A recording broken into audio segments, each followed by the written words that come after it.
So now let's get start with बच्चों CMA inter के अंदर सबसे पहला आपका चैप्टर हम लोग कवर कर रहे हैं, that is board of director का रिवीजन। तो बोर्ड ऑफ डायरेक्टर अगर हम लोग बात करें, sir what do you mean by board of director, तो ये दो वर्ड है, एक होता है बोर्ड और एक होता है डायरेक्टर। सबसे पहले हम बोलेंगे sir what do you mean by board, तो बच्चों board means a collective body of director, जिसके अंदर एक से ज्यादा डायरेक्टर अगर कंबाइन आ जाते हैं ना तो उसको हम लोग क्या बोलते हैं, बोर्ड बोलते हैं, ठीक है। लेकिन अगर हम लोग पूछे sir what do you mean by director, हम लोग डायरेक्टर किसको बोलते हैं, तो बोले बड़ी सिंपल सी बात है, हम लोग डायरेक्टर किसको बोलेंगे, डायरेक्टर मीन्स अ पर्सन, मतलब एक इंडिविजुअल होना चाहिए who is appointed on the board of the company. जिस व्यक्ति को हमने कंपनी के बोर्ड में अपॉइंट किया है उस व्यक्ति को हम लोग क्या बोलेंगे बच्चों, उस व्यक्ति को हम लोग बोलेंगे director. Sir what does it mean, सुनना, पहले क्या होता था ना, पहले कंपनीज एक्ट 2013 के पहले था कंपनीज एक्ट 1956, वहां पर डायरेक्टर को है ना कैसे डिफाइन किया था, डायरेक्टर का डेफिनेशन जो था वो उसके प्रोसीजर के ऊपर बेस्ड नहीं था, उसका जो डेफिनेशन था उसकी परफॉर्मेंस के ऊपर बेस्ड था। इसका मतलब अगर कोई व्यक्ति को हमने डायरेक्टर बोलकर अपॉइंट नहीं किया है फिर भी उसके बोलने मात्र से कंपनी में क्या हो रहा है, काम हो रहा है, मतलब he is acting like director although is not appointed as a director, तो उसको हम लोग क्या बोलेंगे, उसको भी हम लोग डायरेक्टर बोलते थे कंपनीज एक्ट 1956 में। एग्जाम्पल के तौर पर इन्फोसिस में से नारायण मूर्ति जी, सुधा मूर्ति जी निकल गए, लेकिन आज भी उनके बोलने पे बाकी के बोर्ड ऑफ डायरेक्टर काम करते कि नहीं करते, बोले हाँ, तो ऐसे व्यक्ति को हम लोग क्या बोलना चालू करते थे, डायरेक्टर। लेकिन जब कंपनीज एक्ट 2013 है तो इन्होंने बोला डायरेक्टर मतलब कौन, बोले director means only person who is appointed on the board, जिसको बोर्ड के ऊपर अपॉइंट किया है सिर्फ उसी को हम लोग क्या बोलेंगे, डायरेक्टर बोलेंगे। बच्चों क्या आपको पहला पॉइंट समझ में आया, तो सेक्शन 2 क्लॉज 34 बोलता है director means a person who is appointed on the board of the company. So director is individual, लेकिन what do you mean by board, तो बोर्ड का मतलब बड़ा सिंपल सा है, a collective body of the director become board, collective body of director become board. अब second question हमारे सामने क्या आता है कि सर सेक्शन नंबर 149 सबसेक्शन 1 क्या बोलता है, एवरी कंपनी, यहां पे बोला है एवरी कंपनी। क्वेश्चन आता है sir what do you mean by every company, every company का मतलब होता है बेटा whether it is private company और whether it is public company, every company shall have board of director. अच्छा क्या बोला है इन लोगों ने, शैल हैव मतलब it is mandatory for every company to have board of director, ये नहीं बोला है that every company shall have director, ऐसे नहीं बोला है, every company shall have board of director. Board of director मतलब क्या, board of director means individual consisting individual as a director. अब सबसे पहला क्वेश्चन हमारे सामने क्या आता है ना कि क्यों एक कंपनी के अंदर जो डायरेक्टर होता है वो नेचुरल पर्सन होना चाहिए, इंडिविजुअल होना चाहिए, बिकॉज पर्सन जो होते हैं वो दो तरीके के होते हैं ना। अगर हम लोग बात करें तो जो पर्सन होते हैं वो कैसे होते हैं, दो तरीके के, एक होता है तुम्हारा नेचुरल पर्सन और एक होता है बच्चों तुम्हारा आर्टिफिशियल पर्सन। अगर मैं बात करूं कंपनी का जो मेंबर है ना वो नेचुरल पर्सन भी हो सकता है या आर्टिफिशियल पर्सन भी हो सकता है, लेकिन जो कंपनी का डायरेक्टर है वो कंपलसरी क्या होना चाहिए, वो नेचुरल पर्सन होना चाहिए। मेरा सबसे सिंपल क्वेश्चन है ऐसा क्यों बच्चों, कंपनी का जो डायरेक्टर है that should be a natural person, why so, ऐसा क्यों आपको लगता है, the reason is very simple, see try to understand. अगर मैं आप लोगों को एक एग्जांपल देके चलूं यहां पर, है ना, मान के चलो यहां पर हमारे पास क्या है बच्चों, यहां पर हमारे पास है साइकिल और ये साइकिल की यहां पर है कैरी, ठीक है। साइकिल को मैं बोल के चलता हूं से for example it is a company, cycle क्या है, एक कंपनी है, ठीक है। इसको चलाने के लिए साइकिल क्या अपने आप से चल सकती है क्या, नहीं, तो साइकिल को चलाने के लिए we need a person who is a individual. Cycle को चलाने के लिए हमें क्या चाहिए, एक ऐसा व्यक्ति चाहिए जो क्या है, इंडिविजुअल है। तो this person is none other than director. समझ में आ रहा है। अब डायरेक्टर इस पर्सन के पीछे और एक व्यक्ति बैठा हुआ है, अब जो व्यक्ति पीछे बैठा हुआ है उस व्यक्ति को मैं क्या बोल रहा हूं बच्चों, उस व्यक्ति को मैं बोल रहा हूं कंपनी का मेंबर, उस व्यक्ति को मैं बोल रहा हूं कंपनी का member. Now try to understand, जो कंपनी का मेंबर यहां पर बैठा हुआ है ना, अगर ये मेंबर नेचुरल पर्सन भी हो सकता है, या आपको नहीं लगता है कि भाई साहब यहां पर मैं सामान भी रख के लेके जा सकता हूं, बोलो हाँ है ना, या मतलब आर्टिफिशियल पर्सन भी हो सकता है। तो पीछे कौन बैठा है ना ये मायने नहीं करता है, चला कौन रहा है ये मायने करता है। इसलिए बोला है कि जो डायरेक्टर होता है वो क्या होना चाहिए, इंडिविजुअल पर्सन होना चाहिए। अच्छा दूसरा लॉजिक इसके अंदर क्या है, ट्राई टू अंडरस्टैंड। अगर सपोज मैं यहां से क्या करता हूं, मैं यहां से हटा देता हूं, किसको हटा देता हूं, नेचुरल पर्सन को हटा देता हूं। टाइमिंग के लिए मैंने नेचुरल पर्सन को हटा दिया।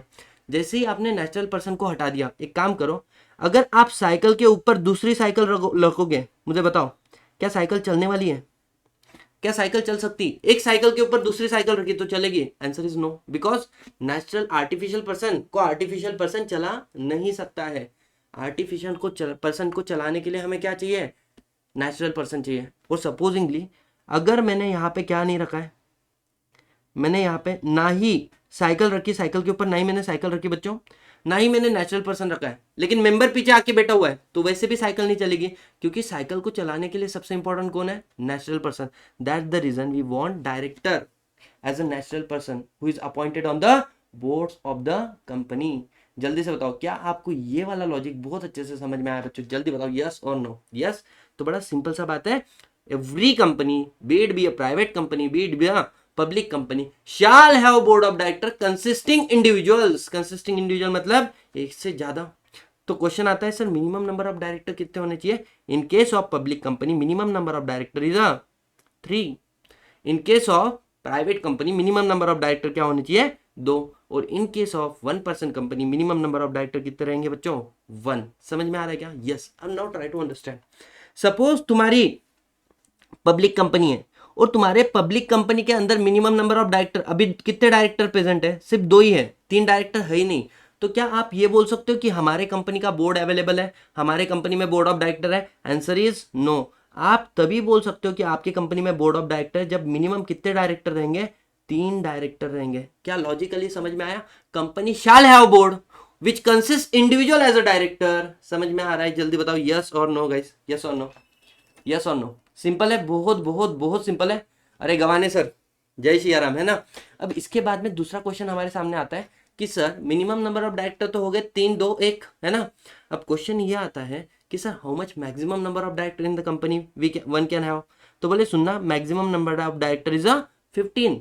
बट अगर आपको मैक्सिमम नंबर ऑफ डायरेक्टर से अगर ज्यादा जाना है then you need to pass which resolution guys? Special resolution. अब बच्चों एक क्वेश्चन मैं आप लोगों को पूछता हूं और इस क्वेश्चन का आपने आंसर देना है। Try to understand, there are directors, कौन से? मानो there are 15 director in your company. आपकी कंपनी में टोटल कितने डायरेक्टर है? 15 डायरेक्टर है। And you want to appoint 2 more director, मतलब आपको अपॉइंट करना है किसको? एक्स को अपॉइंट करना है और आपको अपॉइंट करना है वाई को as a director. Which resolution you require? बच्चों तुम्हारी कंपनी में ऑलरेडी कितने डायरेक्टर हो चुके हैं? In your company there are only 15 director are exist. Total director कितने ऑलरेडी एग्जिस्ट कर रहे हैं? 15 डायरेक्टर एग्जिस्ट कर रहे हैं, है ना। और उसके बाद में नेक्स्ट क्वेश्चन तुम्हारे सामने क्या आता है ना। मेरा क्वेश्चन है बच्चों कि तुम्हारे पास टोटल नंबर ऑफ डायरेक्टर कितने हैं? 15 डायरेक्टर है। और इसके बाद में तुम्हारे कंपनी में कितने डायरेक्टर अपॉइंट करने हैं? You want to appoint 2 more director of the company. My simple question to you, बताओ विच रिजोल्यूशन यू रिक्वायर, है ना। विच रिजोल्यूशन यू रिक्वायर, जल्दी से बताओ। द आंसर इज, जनरली बच्चा क्या बोलता है? Sir in order to appoint X and Y we need to pass which resolution? Sir special resolution. हम लोगों को कौन सा रिजोल्यूशन पास करना है? And the answer is no, you need not to pass special resolution. क्यों? Because appointment के लिए तो ऑर्डिनरी रिजोल्यूशन लगता है, लेकिन इस लिमिट को बढ़ाने के लिए, in order to increase this limit, you need special resolution. क्योंकि देखो लॉ मेकर ने क्या लिखा है? लॉ मेकर ने लिखा है अ कंपनी में appoint more than 15 director after passing special resolution. मतलब आपको इनको अपॉइंट करने के पहले क्या पास करना पड़ेगा? Special resolution. मतलब special resolution is required to increase the limit और to appoint the director to increase the limit. बच्चों मुझे जल्दी से बताओ, क्या आप लोगों को यहां तक सब कुछ समझ में आ रहा है? यस और no? Answer is yes sir. बहुत बहुत बहुत बहुत बढ़िया, है ना। So in order to increase the limit we need a special resolution, not to appoint. Very sorted, एकदम आराम से फोकस करो। तो अभी तक हम लोगों ने क्या बोला? सेक्शन नंबर 149 सबसेक्शन 1 बोलता है that every company shall have board of director which consist individual at a director. Minimum number of director you require 3 to 1 respectively in case of public company, private company and 1% company, and you may have a maximum number of director not exceeding 15. In order to go beyond 15, first you need to pass which resolution? Special resolution. So special resolution is required not to appoint the director but to increase the limit beyond 15. समझ में आ रहा है बच्चों? बोलो जल्दी बताओ, yes और नो? यस, सॉर्टेड एकदम आराम से। अब दूसरा क्वेश्चन ये आता है कि सर हमारी कंपनी को गवर्न कौन करता है? हमारा आर्टिकल ऑफ एसोसिएशन, राइट। तो क्या मैं मेरे आर्टिकल ऑफ एसोसिएशन में ये लिख सकता हूं कि मेरे आर्टिकल ऑफ एसोसिएशन में the maximum number of director is 12?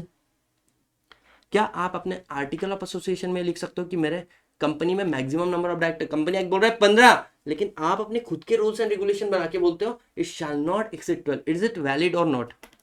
जल्दी से बताओ, क्या ये वैलिड रहेगा या नहीं रहेगा? Answer is yes sir, it is perfectly valid, क्योंकि ये रूल्स एंड रेगुलेशन आप अपने कंपनी के लिए बना रहे हो ना। हाँ, क्वेश्चन ये आता है मिनिमम नंबर ऑफ डायरेक्टर कितने चाहिए? 3, 2, 1। क्या आप अपने आर्टिकल ऑफ एसोसिएशन में ये लिख सकते हो कि मेरी कंपनी पब्लिक कंपनी है और मेरे कंपनी में मिनिमम नंबर ऑफ डायरेक्टर जो है वो 6 चाहिए? क्या आप अपने आर्टिकल ऑफ एसोसिएशन में बच्चों ये सब कुछ लिख सकते हो? जल्दी बताओ, यस और no? Answer is yes sir. Why? Because company एक बोलता है मिनिमम 3 चाहिए, मैंने बोला 6 चाहिए, मतलब 3 तो हो ही रहे ना।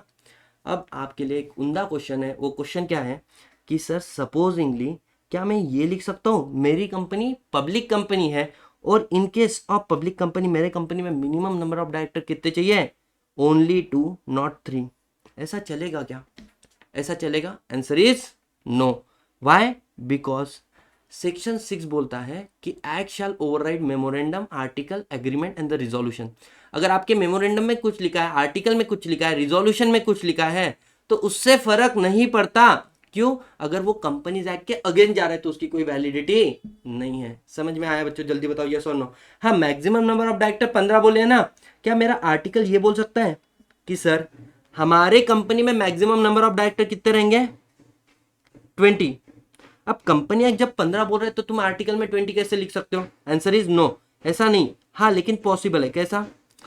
आपने कंपनीज एक्ट का लिमिट बढ़ा दिया bye passing special resolution, special resolution pass करके कंपनीज एक्ट का लिमिट बढ़ा दिया ना, तो उसके बाद में आप अपने आर्टिकल का भी लिमिट बढ़ा सकते हो। बच्चों मुझे एक बात बताओ, जितनी भी चीजें हम लोगों ने क्लास के अंदर पढ़ी थी, क्या सारी की सारी चीजें आप लोगों को याद आ रही है या नहीं आ रही है? Tell me fast that each and everything that we have learned in our class, whether you are remembering or not? जल्दी से बताओ यारो, है ना, एकदम आराम से। anyone any single problem? anyone any single problem? no? चलो यारो एकदम आराम से। so here we are done with what? we are done with section number 149 subsection 1 together with section number 5 and together with section number 6। समझ में आ रहा है? सर इसके बाद में आता है sir what are the duties of director. बच्चों एक डायरेक्टर का क्या क्या ड्यूटीज होता है इसको देखना। एग्जाम के अंदर आपको स्ट्रेट फॉरवर्ड क्वेश्चन आता है, सीधा 4 मार्क देके चल जाएगा। अगर आप इस क्वेश्चन के आंसर सही तरीके से लिखते हो ना तो आपके 4 मार्क आप पकड़ के चलो मिल जाएंगे आपको। तो बड़ी सिंपल सी बात है, आपको बिल्कुल भी कंफ्यूज नहीं होना इन सारी चीजों में। सबसे पहले क्या बोला है कि डायरेक्टर तू जब भी अपना कार्य करेगा वो कार्य आर्टिकल के हिसाब से करना, वो एक्ट के हिसाब से करना। कोई भी कार्य अगर तू अपने आर्टिकल के बियॉन्ड जाके कर रहा है, एक्ट के बियॉन्ड जाके कर रहा है, तो वो कार्य वैलिड नहीं माना जाता है। तो first thing is what? Act in accordance with the article of association और subject to the provision of act. बच्चों एक बात याद रखना, अगर कोई कार्य डायरेक्टर अपने कंपनी से के बाहर जाके करता है तो उसको हम लोग क्या बोलते हैं? Ultra vires. लेकिन वो आर्टिकल के बियॉन्ड जा रहा है और कंपनी के ऑब्जेक्ट के बाहर नहीं जा रहा है तो उसको बोलते हैं इंट्रा वायर्स। समझ में आ रहा है? यस और no? And intra vires can be ratified, can be ratified but ultra vires act cannot be ratified। तो सबसे पहला क्या था? act as per article and act as per what? act as per act of the companies act। ठीक है। Second point क्या बोला है? जब भी आप काम कर रहे हो you should act in the good faith, है ना, so that everyone shall get benefited. हर किसी का फायदा होना चाहिए। किसका? तुम्हारे कंपनी के एम्प्लॉय का, तुम्हारे कंपनी के डायरेक्टर का, तुम्हारे कंपनी के मेंबर का, तुम्हारे कम्युनिटी का, एनवायरमेंट तक का फायदा होना चाहिए। This is your second point.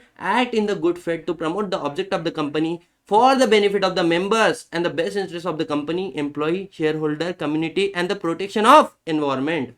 तीसरा क्या बोला है? जब भी कोई कार्य करोगे अपनी श्रद्धा निष्ठा के साथ में करना, मतलब with reasonable skill, care and diligence के साथ में करना। तो देखो क्या लिखा है? And use your independent judgement, exercise his duty with a due and the reasonable care, skill, diligence and with a independent judgment। अब यहाँ पर बोला तो है कि डायरेक्टर जो होता है ना उसने इंडिपेंडेंट जजमेंट एक्सरसाइज करना चाहिए, मतलब वो किसी के किस में नहीं आ जाना चाहिए, बहकावे में नहीं आना चाहिए, है ना। मैं हमेशा एक बात बोलता हूँ यार, समझना एक बात, है ना। अभी जस्ट रिसेंटली किसी ने तो भी यहाँ पे कमेंट मारा है ना कि भाई किसी फलाने सर से पढ़ो, वो मेरे मित्र ही है, ठीक है ना। और सेकंड उन्होंने क्या बोला? तो what I consider that I am not a football of someone's opinion। अपन है ना किसी के ओपिनियन के फुटबॉल नहीं है। अगर if you are a football of someone else opinion ना, कोई भी आके तुमको लात मार के चल जाएगा, समझ में आ रहा है? तो कौन क्या बोल रहा है ना, इसके ऊपर अपने को बिल्कुल भी ध्यान नहीं देना है। तुमने देखा मेरा पढ़ाने में कोई फर्क पड़ा? अरे घंटा फर्क नहीं पड़ता, ठीक है ना?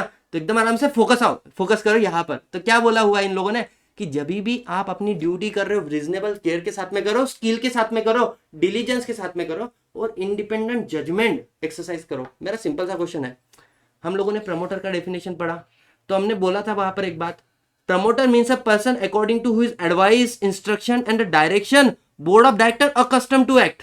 मतलब प्रमोटर के बोलने पे क्या बोर्ड ऑफ डायरेक्टर काम करता है कि नहीं करता है? करता है। तो फिर कैसे क्या बोल रहे हो कि बोर्ड ऑफ डायरेक्टर इंडिपेंडेंट होना चाहिए रे? अरे बोर्ड ऑफ डायरेक्टर की जजमेंट इंडिपेंडेंट होनी चाहिए, कैसी बातें कर रहे हो? तो बोले सर सुनो ना, ये जो स्टेटमेंट है ना, ये सारे डायरेक्टर के लिए नहीं है, ये किसके लिए? इंडिपेंडेंट डायरेक्टर के लिए। कि इंडिपेंडेंट डायरेक्टर का जो जजमेंट होना चाहिए वो कैसा होना चाहिए? इंडिपेंडेंट होना चाहिए। तीन बातें बच्चों, act as per article and the companies act. दूसरा बात क्या बोला है? तीसरा बच्चों, कंपनी गुड फेथ में काम करो सो दैट सबका बेनिफिट हुए। तीसरा बात क्या बोला है? रीजनेबल स्किल केयर को एक्सरसाइज करो, है ना, इंडिपेंडेंट जजमेंट को एडवाइस करो। चौथा बात बोला है, you should not involve in the situation there is a conflict of interest. मतलब क्या हो चुका है, सपोजिंगली अग्रवाल क्लास ने बोला कि सारे टीचर के लेक्चर एक साथ में सेल हो गए, कोई भी टीचर अपना इंडिविजुअल लेवल पे लेक्चर सेल नहीं करेगा। लेकिन मेरे पास 5 बच्चा है, बोले सतीश सर मेरे को सिर्फ आपका ही लेक्चर चाहिए। मैं बोलता अरे यार ठीक है ना, एक काम कर, तू मेरे लेक्चर ले ले और बाकी के सब्जेक्ट क्या है? बोले सर वो मेरे को जम नहीं रहे। मैंने बोला चल मैं तेरे को किसी और के दिखाता हूँ। मतलब आप क्या कर रहे हो, आपका कॉन्फ्लिक्ट हो रहा है, ऑर्गेनाइजेशन का इंटरेस्ट और आपका इंटरेस्ट क्या हो रहा है? कॉन्फ्लिक्ट हो रहा है। तो ऐसा डायरेक्टर ने नहीं करना चाहिए। बोले जब भी कॉन्फ्लिक्ट, ऐसी सिचुएशन में इन्वॉल्व ही मत हो जहां पर क्या हो रहा है? कॉन्फ्लिक्ट ऑफ इंटरेस्ट हो रहा है आपका और कंपनी का। जनरली ये रिलेटेड पार्टी ट्रांजेक्शन के अंदर होता है, जो आप सीएमए फाइनल में पढ़ोगे सेक्शन नंबर 188 के अंदर, ठीक है ना? सो तीसरा क्या बोला इन लोगों ने? Not to achieve unfair gain and advantage. कभी भी है ना अनफेयर गेन एडवांटेज मत ले लो। किसके लिए? खुद के लिए, अपने रिलेटिव के लिए, अपने पार्टनर के लिए, या कोई भी ऐसा व्यक्ति जो अपने साथ में एसोसिएट है। मतलब क्या, सपोजिंगली मेरी वाइफ है, उसका है ना क्या बोल सकती है, कुछ मैन्युफैक्चर करती है और मेरी कंपनी उसका प्रोडक्शन करती है। तो मैं क्या बोलता हूँ, अरे एक काम करो ना, हम लोग बाहर कॉन्ट्रैक्ट देंगे, उससे अच्छा कॉन्ट्रैक्ट किसको दो? मेरे वाइफ को दे दो। तो मैं क्या कर रहा हूँ, कंपनी में डायरेक्टर होने की पोजीशन का गलत इस्तेमाल कर रहा हूँ और कॉन्ट्रैक्ट किसको दे रहा हूँ बच्चों? मेरे वाइफ को दे रहा हूँ। It means what? You are trying to gain undue advantage for not for yourself but for the relative. So do not try to gain undue advantage for himself, for relative, for partner and for associate. समझ में आ रहा है? और last बात यहाँ पे क्या बोला है बच्चों? Not to assign his office in the company. मतलब बेटा मैंने तुमको अपॉइंट किया एज अ डायरेक्टर बोलकर, आप अपना ऑफिस, मतलब सपोजिंगली आपने बोला सतीश सर आप हमें पढ़ाओ, और मैं दूसरे दिन क्या बोला, मेरा फाइलिंग का सीजन चालू है अभी, मैंने मेरे एम्प्लॉय को बोला, वो भी सीएससी है, मैंने बोला एक काम कर तू जाके पढ़ा ले, हमने भी काफी सारे एक्ट उसने भी पढ़े हुए हैं। तो आप बोलेंगे नहीं सर, अपॉइंट आपको किया तो काम आपको ही करना पड़ेगा। समझ में आ रहा है? So you can not assign your office. बच्चों मुझे जल्दी से बताओ, क्या आपको सारी ड्यूटीज ऑफ डायरेक्टर समझ में आए? जल्दी बताओ, यस और नो, जल्दी बताओ, क्या ये सारी चीजें याद आ रही है? तो बोलने का मतलब क्या है, बिना देख के सारे के सारे ड्यूटीज मेरे को बताओ। सबसे पहले act in the good faith, नहीं एक्ट इन, पहला पॉइंट क्या था? एक्ट एज पर आर्टिकल और act of the companies act. दूसरा क्या बोला था? Act in the good faith so that everyone can get benefited. तीसरा क्या बोला था मैंने? Do not involve in the situation where there is a conflict of interest. चौथा क्या बोला था? Use the reasonable skill and the diligence and the independent exercise independent advice. Next point हम लोगों ने क्या बोला था? Do not try to take undue advantage and the gain for yourself, for your relative, for your partner and for your associate. उसके बाद में do not try to assign your office, अपना ऑफिस किसी को और को मत दे देना बच्चों। लेकिन यहाँ पर एक केस लॉ हुआ था, मैंने आपको बताया था, डायरेक्टर ने अपने विल में लिखा था कि मेरे मरने के बाद में मेरा बच्चा भी डायरेक्टर बनेगा।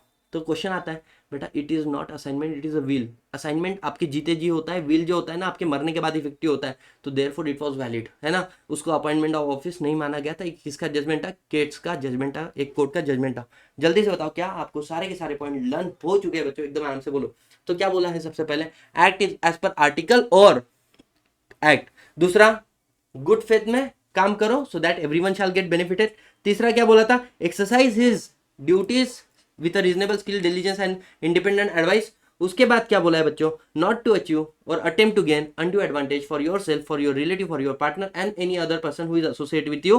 Do not involve in the situation where there is a conflict of interest. And last वाला point, not to assign your office. अगर ये क्वेश्चन आ जाता है आपको 4 मार्क पूरे देके चल जाता है।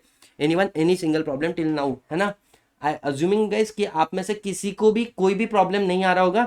यहाँ तक हम लोगों ने जो भी पढ़ा है मैं आपको एक बार दिखा देता हूँ आपकी मॉड्यूल के अंदर। तो यहाँ पर हम लोग आ जाते हैं। सबसे पहले देखो रिस्पॉन्सिबिलिटी ऑफ द डायरेक्टर, और अगर हम लोग रिस्पॉन्सिबिलिटी ऑफ डायरेक्टर की बात करें तो हम लोगों ने पढ़ा section number 166 duties of the director, और इसके अंदर आप देखो सारी बातें लिखी, गुड फेथ में रहना चाहिए, आर्टिकल के हिसाब से काम करो, एक्ट के हिसाब से काम करो, एक्सरसाइज करो reasonable skill, independent judgment, do not involve in the situation where the conflict, do not try to achieve the undue gain and shall not assign the office. Can I say we are done with this, yes और no? Yes. अब बच्चों next point आता है तुम्हारा क्या, सबसे important बात, that is section number 152, section number 152। अब बहुत ही इंपॉर्टेंट सेक्शन है गाइस, अपना 100% देना इस सेक्शन के लिए, है ना। ये पूरा सेक्शन आपको एक बारी में समझ में आ जाएगा। सेक्शन 152 क्या बोलता है, अपॉइंटमेंट ऑफ डायरेक्टर के बारे में, और मैंने सारे के सारे सेक्शन के क्या बना के रखे हैं, समरीज बना के रखे हैं। सबसे पहले लॉजिकली सिर्फ सुनने का काम करो, अगर मेरे को एक बार सुन लोगे ना तो ये सारा का सारा सेक्शन आपको क्या हो जाएगा, लर्न हो जाएगा। सबसे पहले सबसेक्शन 1 क्या बोलता है, फर्स्ट डायरेक्टर के बारे में। अब कंपनी इनकॉर्पोरेट होती है तो कंपनी को मैंने बोला था ना, डे 1 से you need a director in the company, अरे यस और no, because your company can not run without a director. member can be artificial person or natural person, but director only natural must be a natural person who is going to run your company ना। तो क्या बोला है कि जो director होना चाहिए वो डे 1 से होना चाहिए। तो जो डायरेक्टर तुम्हारी कंपनी में स्टार्टिंग में बना है उस डायरेक्टर हमको बोलते हैं फर्स्ट डायरेक्टर। तो बोलते हैं सर फर्स्ट डायरेक्टर कौन होता है कंपनी का, तो बोले फर्स्ट डायरेक्टर का नाम आर्टिकल ऑफ एसोसिएशन में लिखा होता है। तो पहला पॉइंट क्या है, the name is specified in the article of association. लेकिन सर अगर हमारे आर्टिकल में किसी व्यक्ति का नाम नहीं लिखा है that he is going to be the first director, तो बोले आपकी कंपनी में ये लिखा होगा कि फर्स्ट डायरेक्टर को, आर्टिकल में ये लिखा होगा कि फर्स्ट डायरेक्टर को कैसे अपॉइंट करें, the manner of appointment of director. तो सेकंड पॉइंट देखो, article of association has provide the manner for appointment of the first director. अब मैनर दिया है कि भाई सब्सक्राइबर आपको क्या करना है, अपॉइंट करना है। तो कितने दिन में अपॉइंट करेंगे, विद इन 30 डेज। क्यों, जब भी कंपनी बनता है ना 30 डेज के अंदर बोर्ड मीटिंग होता है, तो बोर्ड मीटिंग बनाने के लिए बोर्ड ऑफ डायरेक्टर चाहिए ना, तो 30 डेज में उसको डायरेक्टर अपॉइंट करना पड़ता है। नेक्स्ट पॉइंट क्या बोला है, सर हमारे आर्टिकल में मैनर भी नहीं लिखा है। तो बोले ऐसा करो, अगर आपके कंपनी में ना ही आर्टिकल में ना ही फर्स्ट डायरेक्टर का नाम दिखा है, ना ही मैनर दिया है कि फर्स्ट डायरेक्टर को कैसे अपॉइंट करना है, तो एक सिंपल सा काम करो, जो भी तुम्हारी कंपनी के सब्सक्राइबर टू मेमोरेंडम है, बोले हाँ, प्लस अगर वो इंडिविजुअल हो गए, क्योंकि सब्सक्राइबर टू मेमोरेंडम नेचुरल भी हो सकता है, आर्टिफिशियल पर्सन भी हो सकता है। अगर तुम्हारी कंपनी के अंदर सब्सक्राइबर टू मेमोरेंडम है, अगर वो इंडिविजुअल है, they are deem first director, they are not a first director. उनको फर्स्ट डायरेक्टर मानेंगे, वो है नहीं मानेंगे। समझ में आ रहा है क्या? So article has not specified the name of the first director and not even given the name of the manner for the appointment of first director. तो जो तुम्हारे सब्सक्राइबर टू मेमोरेंडम है और जो इंडिविजुअल है, they are your deem first director of the company. बच्चों जल्दी से बताओ क्या आपको ये वाला पॉइंट याद आ रहा है? क्योंकि हम लोगों ने ना क्लासेस के अंदर है ना इन सारी चीजों को बहुत डिटेल में पढ़ा था, यहाँ पर हम लोग क्या कर रहे हैं, चीजों को रिवाइज कर रहे हैं। बट आई एम ट्राइंग कि आप लोगों को कंसेप्ट भी समझ में आ जाए और चीजों को मोटा मोटी याद भी रख सको, ठीक है ना। तो यहाँ पर हो गया आपका बच्चों सबसेक्शन 1 कंप्लीट। सबसेक्शन 2 क्या बोलता है, अपॉइंटमेंट ऑफ डायरेक्टर। और बच्चों ध्यान देना, जिन बच्चों को है ना याद आ रहा होगा ना प्रोविजन, तो याद करने की कोशिश करो, अपनी बुद्धि में है ना थोड़ा सा बाहर डालो कि हम लोगों ने यहाँ पे क्या लिखा था, क्या किया था, सो दैट आप उसको आंसर दे पाओ। सेकंड इंपॉर्टेंट पॉइंट क्या बोला इन लोगों ने, अपॉइंटमेंट ऑफ डायरेक्टर। कभी भी जब भी डायरेक्टर को अपॉइंट करोगे तो डायरेक्टर जनरली कहां पर अपॉइंट होते हैं, जनरल मीटिंग में होते हैं, जब तक आर्टिकल कुछ और नहीं बोलता है। मतलब सर अगर आर्टिकल फॉर एग्जांपल एक्ट में कुछ और दिया है कि sir additional director alternate director can be appointed in the board meeting, तो एक्ट में लिखा है ना, तो वो बोर्ड मीटिंग में भी अपॉइंट हो सकता है। एनसीएलटी को पावर दिया है कि आप भी डायरेक्टर अपॉइंट कर सकते हो सेक्शन नंबर 242 के अंदर, तो वो कर सकते हैं। लेकिन बोलने का मतलब क्या है, जब तक एक्ट में आर्टिकल में कुछ और नहीं लिखा हुआ है, जनरली डायरेक्टर कहां पर अपॉइंट होते हैं, जनरली डायरेक्टर जनरल मीटिंग में अपॉइंट होते हैं। अब जनरल मीटिंग में अपॉइंट करोगे तो you have to take a decision. अब जब भी डिसीजन लोगे you have to pass a resolution, और इन्होंने ये बताया नहीं कौन सा रिजोल्यूशन चाहिए। इसका मतलब कौन सा रिजोल्यूशन चाहिए गाइस, इसका मतलब है we need ordinary resolution in order to appoint director. So generally director appointed in the general meeting by passing which resolution, by passing ordinary resolution and unless article specified otherwise. जब तक article में कुछ और लिखा नहीं है तो हम लोग डायरेक्टर कहां पर अपॉइंट करते हैं, जनरल मीटिंग के अंदर अपॉइंट करते हैं। बच्चों जल्दी से है ना दोनों के दोनों पॉइंट याद करो। सबसे पहला क्या था, appointment of first director, article में नाम है, आर्टिकल में नाम नहीं तो मैनर है, मैनर नहीं दिया है तो जो सब्सक्राइबर प्लस वो इंडिविजुअल उसी को फर्स्ट डायरेक्टर मान लेंगे। उसके बाद में क्या बोला है, जनरल डायरेक्टर कहां पर होता है, जनरल मीटिंग के अंदर अपॉइंट होता है ना। एकदम लॉजिकली ध्यान दो, पॉइंट नंबर 3। पॉइंट नंबर 3 क्या बोलता है, DIN, you can not appoint as a director unless you have a DIN, मतलब it is a prerequisite to become a director in any company. It is a prerequisite to become director in any company. If you don't have dean, you cannot be appointed as a director. समझ में आ रहा है? So any person who is individual and intend to appoint as a director in any company, मतलब अगर आप एक individual हो, आप किसी कंपनी में डायरेक्टर बोलकर अपॉइंट होना चाहते हो, तो आपको एप्लीकेशन करना पड़ेगा सेंट्रल गवर्नमेंट को टू ऑब्टेन डीन। आपको डीन सैंक्शन करने के लिए सेंट्रल गवर्नमेंट को एप्लीकेशन करना पड़ेगा, फिर सेंट्रल गवर्नमेंट आपको क्या देती है, डीन नंबर देती है। बच्चों मुझे एक बात बताओ, सो डायरेक्टर शाल कंपल्सरी पजेस डीन और any other number prescribe by central government. बच्चों मैंने आपको बोला था, लेकिन यहाँ पर अभी तक कोई नंबर प्रिस्क्राइब नहीं किया है। ऐसा प्लानिंग था कि आधार कार्ड वगैरह कोई अपने डीन नंबर बोल के प्रिस्क्राइब करे। जैसे एक काम हो चुका है, अगर आपने एलएलपी बनाया तो एलएलपी में आपके पास डीपिन नंबर होता है, डेजिग्नेटेड पार्टनर आइडेंटिफिकेशन नंबर। तो इन्होंने बोला अगर आपके पास डीपिन है तो उसको भी आप डीन मान सकते हो, आपको नए से डीन के लिए अप्लाई करने की जरूरत नहीं है। बच्चों क्या एक एक पॉइंट आपको याद आ रहा है? जल्दी से मुझे हर एक बच्चा कमेंट में कमेंट करके बताएगा, ठीक है ना? Yes sir. और बच्चों लाइक 5 देख पा रहे हो तो जल्दी से सब लोग क्या करो, इसको लाइक भी करो, ठीक है ना? नेक्स्ट पॉइंट क्या बोला है, अगर आपको डायरेक्टर बोलकर अपॉइंट करना है तो सबसेक्शन 4 बोलता है आपको डायरेक्टर बोलकर अपॉइंट करे उसके पहले आपको 2 चीजें फर्निश करनी पड़ेगी। किसको? कंपनी को। सबसे पहले क्या, DIN number. You have to furnish DIN कि यार मेरे पास डीन है तो आप क्या कर सकते हो, मुझे कंपनी में डायरेक्टर बोलकर अपॉइंट कर सकते हो। लेकिन कंपनी बोलती है sorry to say I can not appoint you as a director in my company just because you have DIN. तुम्हारे पास डीन है इसका मतलब ये नहीं है कि हम आपको क्या करेंगे, कंपनी के अंदर डायरेक्टर बोलकर अपॉइंट करेंगे। अगर आपको डायरेक्टर बोलकर हमारी कंपनी में अपॉइंट करना है तो आपको एक स्टेटमेंट देनी है। बोले वो क्या, that you are not disqualified, you are not disqualified to appoint as a director in company. तो आपको 2 चीजें फर्निश करनी पड़ती है। सबसे पहले क्या, you have to furnish DIN number and together with that a declaration that you are not disqualified to appoint as a director in company। बच्चों मुझे एक बात बताओ, क्या मोटा मोटी आपको सारी बातें समझ में आ चुकी है? पहला बात क्या बोला है, पहला बात बोला है कि अगर आपको किसी कंपनी में अपॉइंट होना है तो पहले डीन होना चाहिए। अच्छा डीन है, just because you have DIN you will not get appointed as a director. तो आपको कंपनी को डीन देना पड़ेगा प्लस एक डिक्लेरेशन देना पड़ेगा that I am not disqualified. और ये डिस्क्वालिफिकेशन सेक्शन 164 के अंदर हम लोग पढ़ेंगे। इसके आगे क्या बोला है, अगर मानो बच्चों आपको किसी कंपनी में डायरेक्टर बोलकर अपॉइंट कर दिया है, अगर आपको किसी कंपनी में डायरेक्टर बोलकर अपॉइंट कर दिया है फिर भी आप डायरेक्टर बोल के कार्य नहीं करोगे, मतलब you got married but you don't have right to have a child right now. बोले क्यों, कुछ फॉर्मेलिटी पेंडिंग है घर वालों का। Same way you are already appointed as a director in any company but you should not act as a director in the company. क्यों? क्योंकि आपको जो 2 फर्निश की ना चीजें, इसके अलावा तुमको कंसेंट देना पड़ता है। कंसेंट क्या, that consent to act as a director. DIR 2 बोलकर एक फॉर्म होता है जिसके अंदर आप बोलते हो, ये सारे फॉर्म मैंने क्लास के अंदर ओपन कर करके आप लोगों को बताया। तो इन्होंने क्या बोला यहाँ पे कि अगर आप किसी कंपनी में डायरेक्टर बोलकर अपॉइंट हो चुके हो तो आपको देना पड़ेगा कंपनी को कंसेंट लेटर कि I am ready to act as a director. और कंपनी ये कंसेंट लेटर आगे किसको फाइल करेगी, ROC को। बच्चों मुझे एक बात बताओ, मोटा मोटी सब सेक्शन को देख के बताओ क्या आपको अंदर की बातें याद आ रही है? First director, name in the article, if not manner provided, if not subscriber who is individual become deem to be the first director. आगे क्या बोला है, unless director duly appointed. Subsection 2 director generally appoint होता है general meeting में। Subsection 3 आपके पास DIN नहीं है, you are not eligible to appoint as a director. Subsection 4 अगर आपको डायरेक्टर बोलकर अपॉइंट होना है तो आपको 2 चीजें फर्निश करनी पड़ेगी। क्या, एक आपको DIN plus a declaration that you are not disqualified. और तीसरा बात क्या बोला है, consent to act as a director. अगर आपको डायरेक्टर बोलकर अपॉइंट कर दिया है फिर भी आप डायरेक्टर बोल के कंपनी में कार्य नहीं कर सकते हो जब तक आप क्या नहीं दे देते हो, कंसेंट लेटर नहीं दे देते हो। किसको, कंपनी के अंदर, कंपनी को। और कंपनी ये कंसेंट लेटर आगे किसको फाइल नहीं करता, ROC। कंपनी कंसेंट लेटर कितने दिन में फाइल करेगा, 30 डेज फ्रॉम द अपॉइंटमेंट, है ना। DIR 12 बोलकर एक फॉर्म होता है। तो इन शॉर्ट अगर मैं आपको बोलूं यहाँ पे, तो यहां पर जो डायरेक्टर है, डायरेक्टर ने कंपनी को दिया क्या, the form called DIR 2। DIR 2 is a consent letter to act as a director. और कंपनी क्या करेगी, कंपनी आगे एक फॉर्म फाइल करती है DIR 12, the form to appoint director, to resign director. Same form होता है किसको, ROC को।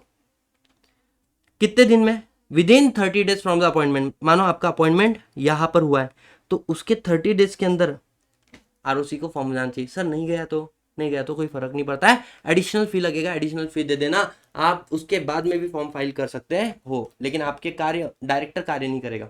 ठीक है, नेक्स्ट पॉइंट क्या बोला है, तो बच्चों पढ़ लो एक बार। A person appointed as a director shall not act as a director unless he has given his consent to act as a director to the company and company file the return with the ROC within 30 days of his appointment। अब बच्चों सुनना, अब सबसे important बात है, अब मैं उस चीज पे हाथ रखने वाला हूँ जो बच्चों की दबती नस है, समझ में आ रहा है, जो दबती नस है ना उसके ऊपर हाथ रखने वाला हूँ, और ये आपको आना चाहिए। There is a concept called rotational director. लेकिन रोटेशनल डायरेक्टर को समझने के पहले try to understand there are many types of director. एक टोटल, एक होता है टोटल नंबर ऑफ डायरेक्टर, तुम्हारे कंपनी के टोटल नंबर ऑफ डायरेक्टर कितने हैं, ठीक है। अब जो तुम्हारे कंपनी के अंदर से फॉर एग्जांपल 15 डायरेक्टर कौन है, टोटल डायरेक्टर है, टोटल डायरेक्टर कितने, 15 डायरेक्टर है।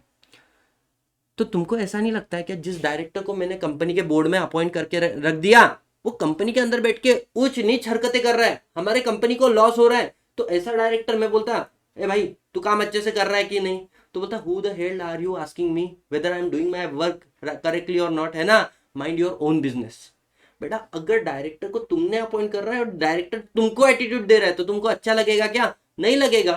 तो हमने क्या बोला, सुनो, ये जो डायरेक्टर जिसको अपन ने अपॉइंट किया है ना, ये ढोकले साले हमारे सामने आने चाहिए, है ना, लैंग्वेज मेरा अलग हो रहा है, समझने की कोशिश करो, है ना, समझाने की कोशिश कर रहा हूँ। ये ढोकले हमारे सामने आने चाहिए और जनरल मीटिंग में, एनुअल जनरल मीटिंग में खड़े होने चाहिए, जहां पे हम इनको पूछेंगे तुम्हारा परफॉर्मेंस कैसा है। अगर इनका परफॉर्मेंस अच्छा रहेगा तो इनको हम लोग कंपनी में कंटिन्यू करेंगे, अगर इनका परफॉर्मेंस अच्छा नहीं है हम इनको कंपनी से हकालेंगे, इनके जगह पे किसी और को लाएंगे। अरे तू नहीं तो कोई और सही, सब्स्टिट्यूट गुड इकोनॉमिक्स में पढ़ा है ना हम लोगों ने, समझ में आ रहा है कि नहीं आ रहा है, यस और नो। या फिर चल तू, तेरे को अपॉइंट नहीं किया ना, किसी और को भी अपॉइंट नहीं करेंगे, हमको जरूरत नहीं तेरे जैसे डायरेक्टर की। तो क्या बोला हम लोगों ने, टोटल नंबर ऑफ डायरेक्टर के अंदर कुछ तो डायरेक्टर ऐसे होने चाहिए who are responsible to share holder, समझ में आ रहा है। तो the director who is responsible to share holder, जिसको कंपनी के एनुअल जनरल मीटिंग में शेयर होल्डर के सामने आना पड़ता है, that director called rotational director.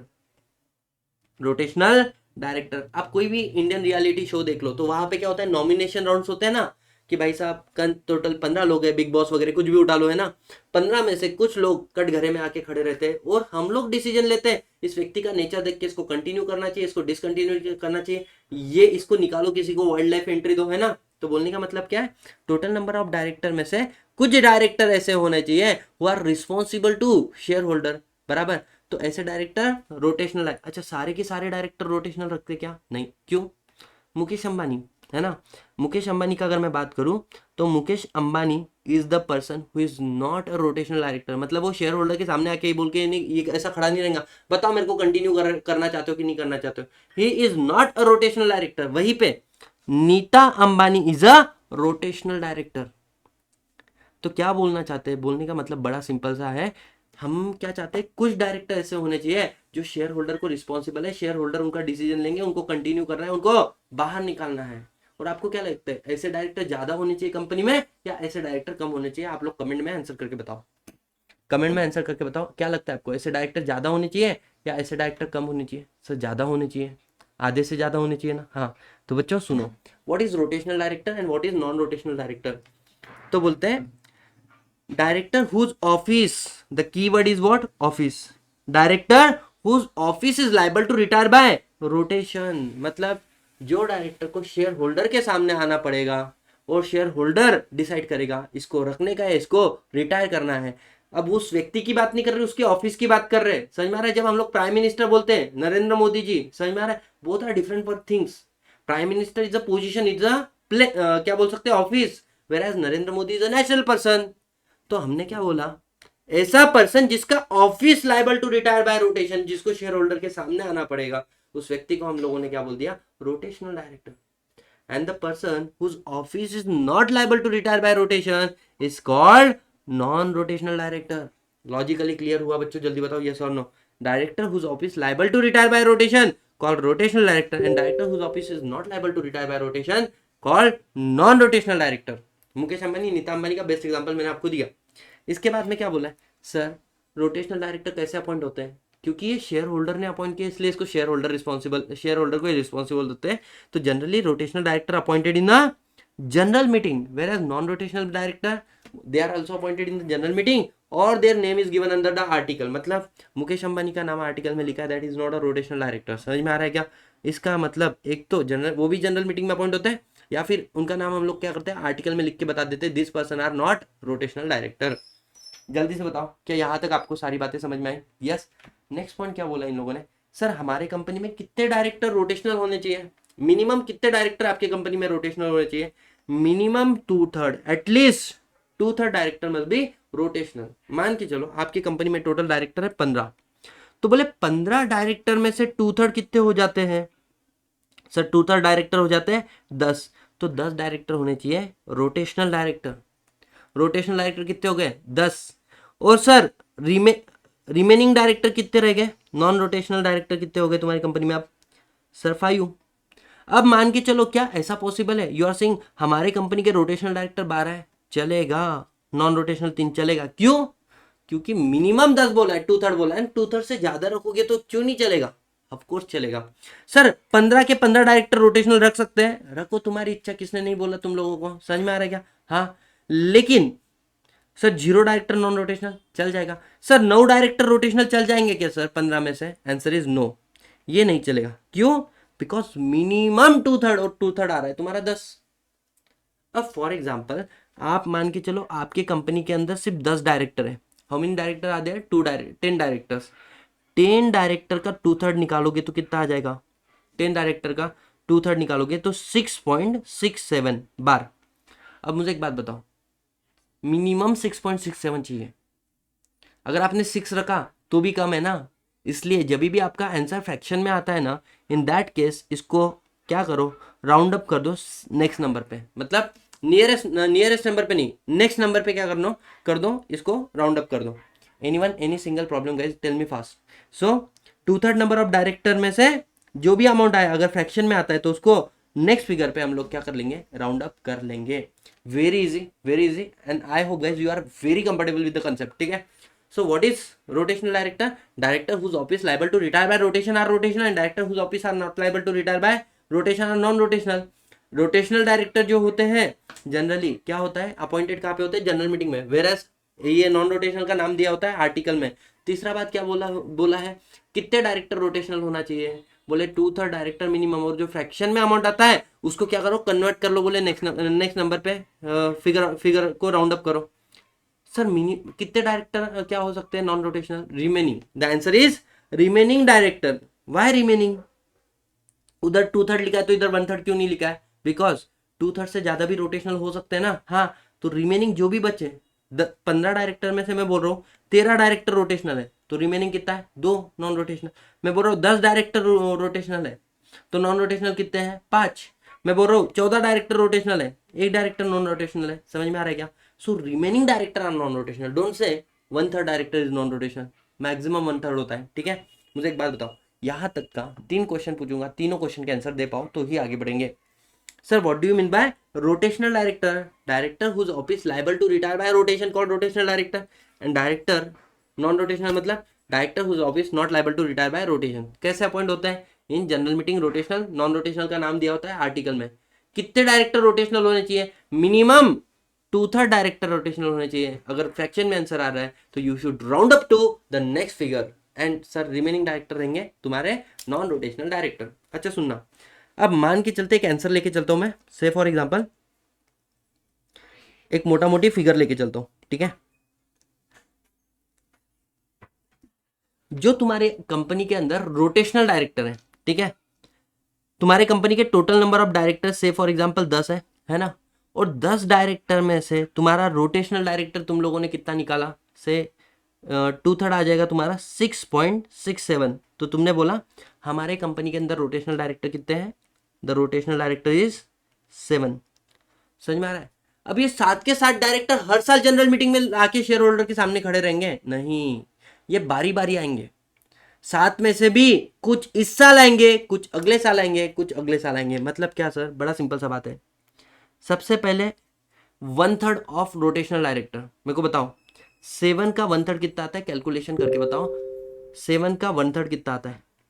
7 का 1/3 कितना आता है? It is 2.3। 2.3, और इसको राउंड अप करना है बच्चों नियरेस्ट नंबर पे। नियरेस्ट कितना आ रहा है? नियरेस्ट आ रहा है 2। हर साल 2 डायरेक्टर शेयर होल्डर के सामने आएंगे, तो जितने आपके रोटेशनल डायरेक्टर है ना उसके 1/3 डायरेक्टर शेयर होल्डर के सामने एक्चुअली जाएंगे कुर्बान होने के लिए, रिटायर होने के लिए। समझ में आ रहा है क्या? अब क्वेश्चन ये आ रहा है, 7 डायरेक्टर हम लोग लेके चलते हैं। This a Mr A, Mr B, Mr C, Mr D, E, F, G. ये आपकी कंपनी के अंदर director Mr Mr Mr Mr Mr Mr and Mr, Mrs नहीं लिखा मैंने, मिस्टर लिखा है। अब तुम्हारी कंपनी के 7 डायरेक्टर कौन से हैं? Rotational director. अब ये रोटेशनल डायरेक्टर में से सारे के सारे 7 डायरेक्टर हर एनुअल जनरल मीटिंग में नहीं आएंगे। इसमें के 1/3 जो आ रहा है 2.23, इसको नियरेस्ट पे राउंड अप करना है, ठीक है? तो 2 डायरेक्टर आए, दो डायरेक्टर हर एजीएम में आएंगे। मतलब जब फर्स्ट एजीएम होगा ना, मतलब तब आएंगे ए और बी। अगर सर हमारी कंपनी का सेकंड एजीएम है तो इस बार कौन आएगा? इस बार आएगा बच्चों तुम्हारा सी और डी। सर हमारी कंपनी का थर्ड एजीएम है, इस बार कौन आएगा सर? बच्चों इस बार तुम्हारे पास आएंगे ई और एफ। और सर अब हमारी कंपनी का फोर्थ एजीएम आया, फोर्थ एजीएम जब आएगा तो आप बोलोगे सर सिर्फ जी बचा हुआ है, तो सिर्फ जी आएगा क्या? नहीं, जी के बाद में ए फिर से आएगा, ए फिर से आएगा। समझ में आ रहा है क्या? जब आपकी कंपनी का फिफ्थ एजीएम होगा तो सी और बी और सी आएंगे। मतलब हर एक डायरेक्टर 3 साल के बाद में तो आएंगे ही आएगा। समझ में आ रहा है क्या? हर एक डायरेक्टर 3 साल के बाद में तो आना ही आना है। किसके सामने? बोर्ड के सामने। मतलब आपके जितने डायरेक्टर, उसमें के जितने रोटेशनल डायरेक्टर, वो सारे के सारे एजीएम में सामने नहीं आ जाएंगे। हर साल थोड़े थोड़े 1/3 करके सारे डायरेक्टर आएंगे। बच्चों मुझे बताओ, क्या लॉजिकली ये वाला पॉइंट आपको समझ में आया? यस और नो? मैं अपनी पूरी शिद्दत निष्ठा के साथ में, है ना, आपको पढ़ा रहा है बच्चों, है ना? मैं कोई भी कंजूसी नहीं कर रहा हूँ। हर एक कंसेप्ट को मैं उतने ही रेगुलर और डिटेल मैनर में पढ़ा रहा हूँ जितने मैनर में मैंने कहाँ पे पढ़ाया था, क्लास के अंदर। लेकिन सिर्फ फर्क इतना है क्योंकि आपने क्लास में पढ़ चुके हो, तो अभी आपको समझने में ज़्यादा क्या हो रहा है, ईजी हो रहा है ना? तो यहाँ तक मुझे बताओ, everything is crystal clear to you? तो क्या बोला है, तुम्हारे कंपनी के टोटल नंबर ऑफ डायरेक्टर के रोटेशनल कितने रहेंगे? मिनिमम 2/3। और जितने रोटेशनल डायरेक्टर है उसके 1/3 डायरेक्टर एक्चुअली शेयर होल्डर के सामने एजीएम में आएंगे। बराबर? बोलो हाँ। सो ये हो गया। क्या बोला है? At every AGM retiring director कितने रहेंगे? 1/3 ऑफ टोटल रोटेशनल डायरेक्टर। तुम्हारे 1/3 रोटेशनल डायरेक्टर जिसके, उसके 1/3। और इसका जो फ्रैक्शन आएगा वो नियरेस्ट नंबर पे क्या करना है? राउंड अप करना है, ठीक है? अब सर कौन सा डायरेक्टर पहला आना पसंद करेगा? जो लॉन्गेस्ट इन ऑफिस है, जो सबसे ओल्डेस्ट है। Oldest not in the age, appointment date के हिसाब से लॉन्गेस्ट। और सर 2 डायरेक्टर अगर सिंगल डे अपॉइंट हुए तो, जैसे यहाँ पे आप देखो ए और बी रीअपॉइंट हुए कंपनी में तो सिंगल डे हुआ था ना, तो बोले ए और बी में से कौन जाएगा? ए को कैसे भेजा? तो बोले एक तो ये म्यूचुअली डिसाइड करेंगे, म्यूचुअल कंसेंट। और अगर इनका म्यूचुअल कंसेंट नहीं बन पा रहा है कि मैं जाऊँ तू जाओ, तो ऐसे वाले केस में क्या करेंगे? Draw a lot. हम लोग लॉट ड्रॉ करेंगे और देखेंगे ए का नाम आया, ए को भेजा, बी का नाम आया, बी को भेजा। मुझे एक बात बताओ, क्या यहाँ तक एक एक कंसेप्ट आपको क्लियर होते जा रहा है बच्चों? जल्दी बताओ, यस और no? Each and every single point are crystal clear to you? उद्देश्य मेरा ये है ही नहीं कि तुम लोग, है ना, सिर्फ आओ लेक्चर को देखो खत्म करो। और अगर तुम मेरे बच्चे हो गए तो बच्चों तुम लोगों को मैंने एक बात बोला था, तुम घर से पढ़ कर आओ, ठीक है ना? तो आपको मेरा लेक्चर क्या करेगा? हेल्प करेगा चीजों को समझने के लिए। अब सर हमारे सामने क्वेश्चन ये आता है कि जो हमारे रोटेशनल डायरेक्टर है ना, उसमें से रिटायरिंग डायरेक्टर 1/3 है। तो व्हेन रिटायरिंग डायरेक्टर एजीएम में आएगा, एक तो हम लोग डिसीजन लेंगे। डिसीजन 1 क्या है? डिसीजन 1 हम लोग लेंगे नॉट टू रीअपॉइंट। मतलब मान के चलो उसको एक तो रीअपॉइंट करेंगे, एक तो हम उसको रीअपॉइंट करेंगे, या फिर एनी अदर पर्सन उसके जगह पे अपॉइंट करेंगे, will appoint any other person is place. या फिर हम लोग डिसीजन लेंगे कि हमें किसी को भी अपॉइंट नहीं करना है। मानो सतीश भाई जी तुम्हारे सामने आए, मैंने बोला would you like to reappoint me? तुम कुछ भी नहीं बोले। मैंने okay. You have any other person you want to appoint in my place? तुमने कुछ भी नहीं बोला। मैंने बोला you don't want to fill the vacancy? तुमने फिर भी कुछ नहीं बोला। समझ में आ रहा है क्या?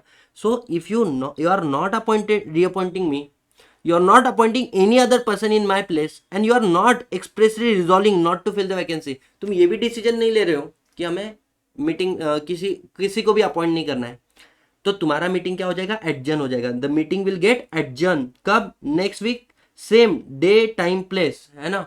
अगर वो दिन नेशनल हॉलीडे, पब्लिक हॉलीडे रहेगा तो सक्सीडिंग डे।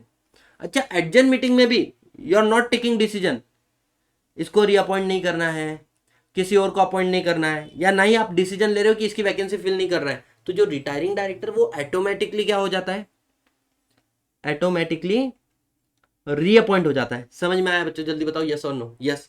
लेकिन यहाँ पे तुमको मैंने एक बात बोला था, अपन जब जैसे मैं 7th स्टैंडर्ड में था तो मैंने 3 पेपर दिए थे फाइनल एग्जाम के, मैंने 3 पेपर दिए थे और मैंने 3 पेपर नहीं दिए, 3 पेपर नहीं दिए। क्यों? मेरा हाथ का जो कॉलर बोन होता है तो उसका हड्डी टूट गया था, है ना, मैं गिर गया था साइकिल से। तो बोलने का मतलब क्या है, जब मेरी मार्कशीट आई ना तो मेरे मार्कशीट पे क्या लिखा था, सतीश भाईती पास हुआ या सतीश भाईती को पास किया, सतीश भाईती को पास किया। तो यहाँ पर जो तुम्हारा डायरेक्टर है उसको अपॉइंट किया या वो अपॉइंट हो गया, बेटा वो अपॉइंट हो गया है, उसको अपॉइंट नहीं किया है। समझ में आ रहा है? ये गजब बेइज्जती होता है डायरेक्टर का कि लोग डिसीजन भी नहीं ले पा रहे हैं कि तेरे को कंटिन्यू करना है कि नहीं करना है, क्योंकि उन्होंने डिसीजन नहीं लिया, इसके वजह से तू क्या है हमारा मतलब we don't have our any other option, that's one of the reason we have prime minister, है ना। ऐसा नहीं होता है। हाँ भाई अपन बहुत बड़े भक्त हैं मोदी के, अपन बहुत बड़े भक्त हैं, लेकिन कुछ लोग होते हैं जो मोदी जी के भक्त नहीं, वो क्या बोलते हैं, we don't have any other option therefore you are a director, like sorry you are prime minister. अपन बोलते हैं you are the best that's why you are the prime minister. समझ में आ रहा है बच्चों? तो अब की बार मोदी सरकार, हर एक बार मोदी सरकार बच्चों, बार बार मोदी मोदी मोदी मोदी मोदी सरकार। चलो आगे बढ़ते हैं। चलो एक बार सेक्शन नंबर 152 पूरा का पूरा हम लोग कवर कर लेते हैं। सेक्शन नंबर 152 क्या बोलता है बच्चों? आप लोगों ने आंसर देना है कमेंट बॉक्स में, फटाफट फटाफट फटाफट फटाफट फटाफट। क्या है? सबसे पहला क्वेश्चन आता है, sir appointment of first director. एक तो नाम आर्टिकल में दिया है सर, नाम आर्टिकल में नहीं दिया है सर, आर्टिकल में मैनर दिया होगा बेटा। बोले सर मैनर भी नहीं दिया है। एक काम करो, जो तुम्हारे सब्सक्राइबर टू मेमोरेंडम है प्लस जो इंडिविजुअल, उसको क्या बोलो, deem to be first director मान लो। Okay sir. Next, sir generally director कहां पर अपॉइंट होते हैं? जनरल मीटिंग में। By passing which resolution? Ordinary. Sir एक व्यक्ति को हम लोग तब तक डायरेक्टर नहीं बना सकते जब उसके पास क्या नहीं होगा, डीन नहीं होगा। Sir just because someone have dean, क्या वो हमारी कंपनी में डायरेक्टर बन सकता है? नहीं, उसको 2 चीजें फर्निश करनी, एक dean plus declaration that he is not disqualified. तीसरा, सर एक व्यक्ति को डायरेक्टर बोलकर अपॉइंट किया, क्या वो डायरेक्टर बोल के कार्य कर सकता है? नहीं, तब तक जब तक वो कंसेंट लेटर नहीं दे देता है। वो कंसेंट लेटर कंपनी आगे आरओसी को नहीं दे देती। उसके बाद में सर हमारी कंपनी के जो टोटल नंबर ऑफ डायरेक्टर है उसके 2/3 डायरेक्टर मिनिमम क्या होने चाहिए, रोटेशनल, और रिमेनिंग नॉन रोटेशनल। जो 2/3 डायरेक्टर है उसके 1/3 क्या होने चाहिए, रिटायरिंग डायरेक्टर होने चाहिए, जो शेयर होल्डर के सामने एक्चुअली लायबल रहेंगे रिटायरमेंट के लिए। समझ में आया? हाँ हाँ। कंपनी एक बात कर सकती है, क्या कंपनी ये बोल सकती है, मेरे कंपनी के सारे डायरेक्टर रिटायरिंग है, मतलब 15 डायरेक्टर ना, 15 के 15 डायरेक्टर हर साल शेयर होल्डर के सामने खड़े रहेंगे, ऐसा बोल सकती है? बोल सकती है। क्या ये बोल सकती है सारे के सारे डायरेक्टर रोटेशनल है? बोल सकती है। क्या ये बोल सकती है जितने भी रोटेशनल डायरेक्टर सारे के सारे शेयर होल्डर के सामने खड़े रहेंगे? नहीं, तीनों में फर्क है। देखो कंपनी के पास 15 डायरेक्टर हैं, कंपनी ये बोल सकती है कि सारे के सारे डायरेक्टर रिटायरिंग डायरेक्टर, मतलब आपको एजीएम में शेयर होल्डर के सामने जाना पड़ेगा, ठीक है। क्या कंपनी ये बोल सकती है all director are rotational director?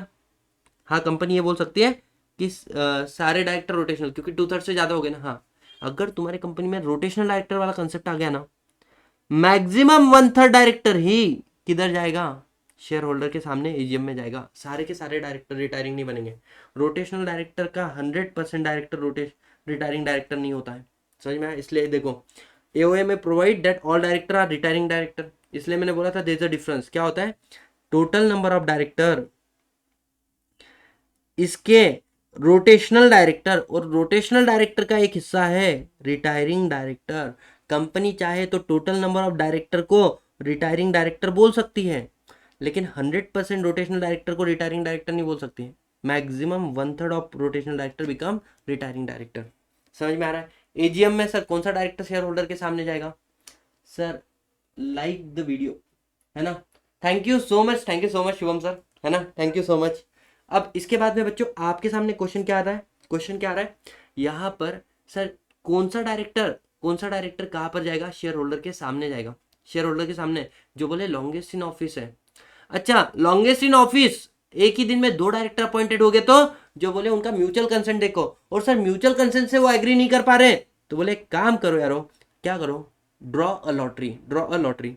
अच्छा, हम लोग शेयर होल्डर के सामने गए, शेयर होल्डर को एक तो डिसीजन लेना है कि हमको रीअपॉइंट करें, या फिर डिसीजन लेना है कि हमारी जगह पे किसी और को अपॉइंट करें, या फिर डिसीजन लेना है कि इस वैकेंसी को फिल ही नहीं करना है, सतीश सर आप बाय बाय टाटा खत्म। लेकिन तुमने ये भी नहीं बोला सतीश सर आपको निकाल रहे, तुम ये भी नहीं बोल रहे सतीश सर आपकी जगह पे किसी और को ला रहे, तुम ये भी नहीं बोल रहे कि हमको सतीश सर की जगह पे कोई भी नहीं चाहिए, हम लोग सेल्फ स्टडी करेंगे। मीटिंग एडजर्न हुई, नेक्स्ट मीटिंग में भी तुम लोग डिसीजन नहीं ले पा रहे। In that case Satish sir appoint नहीं हुए, सतीश सर को अपॉइंट हो मतलब I am not appointed as a director, automatic reappointment हो जाएगा मेरा, मतलब I am not elected as a director. मैं डायरेक्टर कैसे बना, ऑटोमेटिक रीअपॉइंटमेंट हुआ। मैंने बोला था ना आपको कि भाई मैं पास नहीं हुआ था 7 में, मेरे को पास किया था, तो यहाँ पर मैं अपॉइंट नहीं हुआ है, मैं अपॉइंट मेरे को अपॉइंट किया नहीं है, मैं अपॉइंट हो गया है, अपॉइंट किया नहीं अपॉइंट हो गया है, just because you are not in the position to take a decision. बच्चों मुझे एक बात बताओ, can I say we are done with section number 152 which took us around 1 day, पूरा एक दिन लग गया था हमें इस सेक्शन को समझते समझते, लेकिन यहाँ पे मैंने समराइज मैनर में सब कुछ कवर करा के दे दिया है।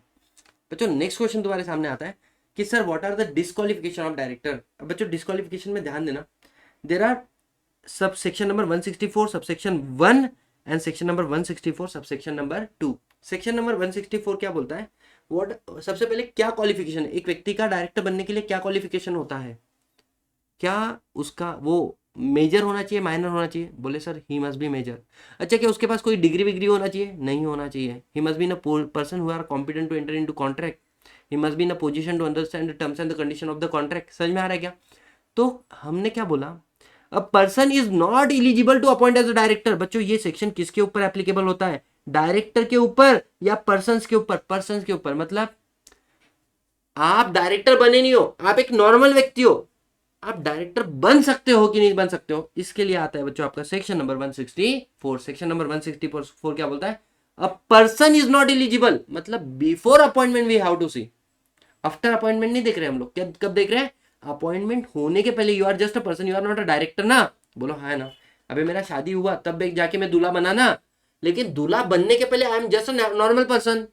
तो श्रुति कैसे बोलेगी, whether that boy is whether eligible to become my husband और नॉट, तो वैसे ही हस्बैंड बना नहीं ना, है ना, तो वैसे ही इसका क्या बोल रहे हैं, whether a person is eligible to become director और नॉट। अगर वो नीचे के ग्राउंड में आ रहा है तो he is not eligible to become director. बहुत सिंपल है लॉजिकली। सबसे पहला पॉइंट, अगर आप a person of unsound mind हो, मतलब आपकी वाइफ ने आपको इडियट बोल दिया, यू बिकम अनसाउंड माइंड, बोले तेरे को मूर्ख है, you become unsound mind, answer is no. अच्छा हॉस्पिटल में से तुमको बोल दिया ये व्यक्ति मेंटल है, सर्टिफिकेट दे दिया, you are unsound mind, answer is no. फिर जब बोले कोर्ट ने डिसीजन दिया ना that you are unsound mind, if the order is pass by competent court that you are unsound mind, then only you are disqualified to appoint as a director in any company। पहला point बच्चों समझ में आ रहा है, a person of unsound mind declared by competent court, दोनों बातें, unsound भी होने चाहिए और कॉम्पिटेंट कोर्ट ने डिक्लेयर करना चाहिए। दूसरा बात क्या बोला है, a person who is undischarge insolvent. Undischarge insolvent मतलब क्या होता है, सुनो, say for example there is a creditor ने डेप रिकवरी ट्राइब्यूनल के अंदर एप्लीकेशन डाला कि सतीश भाईती को इंसॉल्वेंट घोषित करो। तो बच्चों जैसे ही एप्लीकेशन डाला क्या मैं डिस्क्वालिफाइड हुआ, आंसर इज नो। इसके बाद में क्या हुई होगी, हियरिंग हुई, और हियरिंग का आया डिसीजन, और डिसीजन में बोला सतीश भाई your liability is greater than your asset and you are insolvent. Insolvent is a state, तुम्हारा लाइबिलिटी तुम्हारे एसेट से ज्यादा है, इसके वजह से तुम इंसॉल्वेंट हो। अब मुझे एक बात बताओ, जैसे ही इंसॉल्वेंट डिक्लेयर्ड हुआ ना, इसके बाद में मैं हो जाता हूं disqualified. Now I can not appoint as a director. कब तक, जब तक मैं अनडिस्चार्ज नहीं हो जाता, जब तक मैं इंसॉल्वेंसी से बाहर नहीं आ जाता। हॉस्पिटल में गए तो बोलते ना कब डिस्चार्ज मिलेगा, है ना, तो जब तक मैं डिस्चार्ज नहीं हो जाता तो मैं क्या नहीं हो जाऊंगा, आई एम नॉट एलिजिबल। तो जब तक मैं अनडिस्चार्ज हूँ, जब तक मैं इंसॉल्वेंसी की पोजीशन में हूँ, I can not appoint as a director. समझ में आया बच्चों, यस और नो, यस। तो undischarge insolvent, once you discharge you are eligible to become director. Next point क्या बोला है बच्चों, यहाँ पर बोला है कि मानो आपने खुद ने एप्लीकेशन किया, मतलब सतीश सर ने खुद डीआरटी डेप रिकवरी ट्राइब्यूनल के पास गए और मैंने बोला कि मेरे को इंसॉल्वेंट घोषित करो। फिर हियरिंग हुआ और मेरे को इंसॉल्वेंट घोषित किया। मेरा क्वेश्चन आता है कि मैं डिस्क्वालिफाइड कब हुआ, जब मैंने एप्लीकेशन दिया तभी मैं डिस्क्वालीफाइड हो गया, या जब मुझे डिक्लेयर किया इंसॉल्वेंट तब मैं डिस्क्वालीफाइड हुआ? क्या लगता है बच्चों, आपको बताओ क्या लगता है? टेल मी फास्ट, आप लोग कब हुए डिस्क्वालीफाइड? जब आपने एप्लीकेशन दिया तभी आप डिस्क्वालीफाइड हो गए, या जब ऑर्डर आया दैट यू आर इंसॉल्वेंट? तो आंसर इज, देखो अगर किसी और ने एप्लीकेशन दिया है ना तो आप डिस्क्वालीफाइड होते हो जब आप डिक्लेयर होते हो, लेकिन जब आप खुद ही अप्लाई कर रहे हो तो जब आपने एप्लीकेशन किया उस मोमेंट से आप क्या माने जाते हो? डिस्क्वालीफाइड माने जाते हो। बच्चों लॉजिकली समझ में आया? जल्दी बताओ यस और नो। यस, तो तीन बातें अभी तक हम लोग पढ़ चुके हैं। सबसे पहला पॉइंट, अगर कॉम्पिटेंट कोर्ट ने आपको बोल दिया unsound mind, you are not eligible to appoint as a director. Sir किसी और ने आपके ऊपर एप्लीकेशन किया और इंसॉल्वेंसी का ऑर्डर पास हो चुका है, तो जब तक आप उससे बाहर नहीं आ जाते हो, अनडिस्चार्ज होना जब तक, तब तक आप नहीं बन सकते। तीसरा, आपने खुद ने अप्लाई किया है, जैसे ही आपने खुद ने अप्लाई किया है you are disqualified to appoint as a director. तीसरा, बेटा आपने कोई काम किया है, you are convicted for any offence जिसके अंदर आपको सजा मिली है, कितना? मिनिमम 6 महीना, 6 महीने का आपको सजा मिला है, और वो सजा खत्म होने के बाद में, है ना, एक्सपायरी ऑफ सेंटेंस, अगले 5 साल तक आप क्या बन जाते हो? डिसक्वालीफाइड बन जाते हो किसी भी कंपनी में डायरेक्टर बनने से।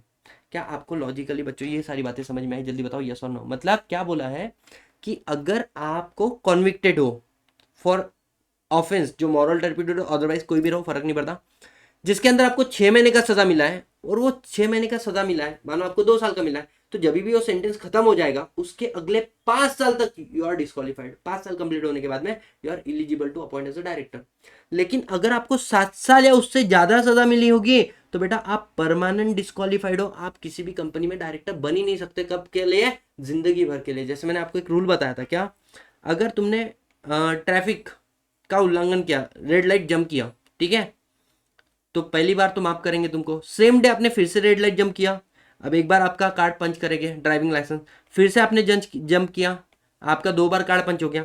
बेटा थर्ड टाइम आपने जंप किया, आपका कार्ड 3 बार पंच हो गया। अब जैसे ही 3 बार पंच हो गया बेटा, आप इंडिया में क्या देश में कहीं पे भी बाइक नहीं चला सकते हो, आप परमानेंटली डिस्क्वालीफाइड हो गए। वैसे ही अगर आपको 7 साल का सजा मिल जाता है तो आपका परमानेंट डिस्क्वालिफिकेशन आ जाता है किसके ऊपर? To appoint as a director in any company. इसके बाद में नेक्स्ट पॉइंट क्या बोला है कि सर अगर मानो कोर्ट ने ऑर्डर पास किया है और बोला है सतीश भाई you can not appoint as a director in any company, तो कोर्ट का ऑर्डर है, ट्राइब्यूनल का ऑर्डर है कि I can not appoint as a director in any company, तो जब तक वो ऑर्डर इन्फोर्स है, मतलब वैलिड है, तब तक I can not appoint as a director. हाँ, वो ऑर्डर एक बार खत्म हो गया ना, then I can be appoint as a director. Next point क्या बोला है बच्चों? अगर मानो किसी कंपनी ने कॉल मनी मंगाया, शेयर आपके पास है, मान के चलो सतीश सर के पास रिलायंस इंडस्ट्री लिमिटेड का शेयर है, विप्रो का शेयर है, और मान के चलो सतीश सर के पास टीसीएस का भी शेयर है, ठीक है। नाउ रिलायंस ने मेरे से मंगाया कॉल मनी, मैंने कॉल मनी पे नहीं किया, लास्ट डेट था, उसके बाद में 6 महीने हो गए, मैंने फिर भी कॉल मनी पे नहीं किया। सतीश भाई थी sorry to say you are disqualified to appoint as a director in Reliance industry limited. क्या मैं विप्रो में अपॉइंट हो सकता हूँ? हाँ। क्या मैं टाटा कंसल्टेंसीज में हो सकता हूँ? हाँ। जिस कंपनी का आपने कॉल मनी पे नहीं किया ना, उस कंपनी के अंदर आप डायरेक्टर नहीं बन सकते हो। लॉजिक क्या है? अरे आप as a shareholder responsible नहीं हो रहे हो, एज अ डायरेक्टर बोलकर कैसे रिस्पॉन्सिबल रहोगे? समझ में आ रहा है? नेक्स्ट, अगर बच्चों section number 188 related party transaction के अंदर आप कॉन्विक्टेड हो, एक्चुअली कॉन्विक्टेड नहीं होते हो, पनिश होते हो, क्योंकि अब ये मैटर ना डिक्रिमिनलाइज किया है, तो आरओसी आपको पनिश करता है। कॉन्विक्ट तो कोर्ट करता है ना, कोर्ट में मैटर जाता ही है। तो क्या बोला है, अगर सेक्शन 188 रिलेटेड पार्टी ट्रांजेक्शन के अंदर आप कॉन्विक्टेड हो, एग्जाम में ये लिखना है, भले एक्चुअली पेनलाइज होता है लास्ट 5 साल में, तो आप किसी कंपनी में डायरेक्टर नहीं बन सकते। 5 साल होने के बाद में यू कैन बिकम डायरेक्टर। और लास्ट वाला बात बोलो बच्चों, अगर आपने डीन नहीं है you can not eligible to appoint as a director. और अगर आप मैक्सिमम लिमिट ऑफ डायरेक्टर होता है कि एक व्यक्ति मैक्सिमम 20 कंपनी में ही डायरेक्टर बन सकता है ना, तो आपका वो लिमिट क्रॉस हो चुका है बच्चों। कौन सा? 20 कंपनी वाला आपका लिमिट क्रॉस हो चुका है। 21st कंपनी में you are not eligible to appoint as a director anyone any single problem till now. मेरा है ना, क्या हो सकता है, जो फ़ोन का ये बैटरी है ना पूरा ख़त्म होने में आ चुका है, तो जस्ट होल्ड ऑन, मेरे को चार्जिंग पे लगाना पड़ेगा और मेरे को नीचे बैठना पड़ेगा आपको पढ़ाने के लिए। एप्लीकेशन के टाइम बहुत बहुत बहुत बहुत बढ़िया बच्चों, मतलब ज़बरदस्त लेवल का इंटरेक्शन है तुम लोगों का, है ना, बहुत ही बढ़िया, मज़ा आ गया। अब मेरे को ना शिद्दत से बैठकर पढ़ाना पड़ेगा। अब मैं फॉर्म में आके नहीं पढ़ा पाऊंगा, अदरवाइज मेरा डिस्चार्ज हो जाएगा। क्या iPad।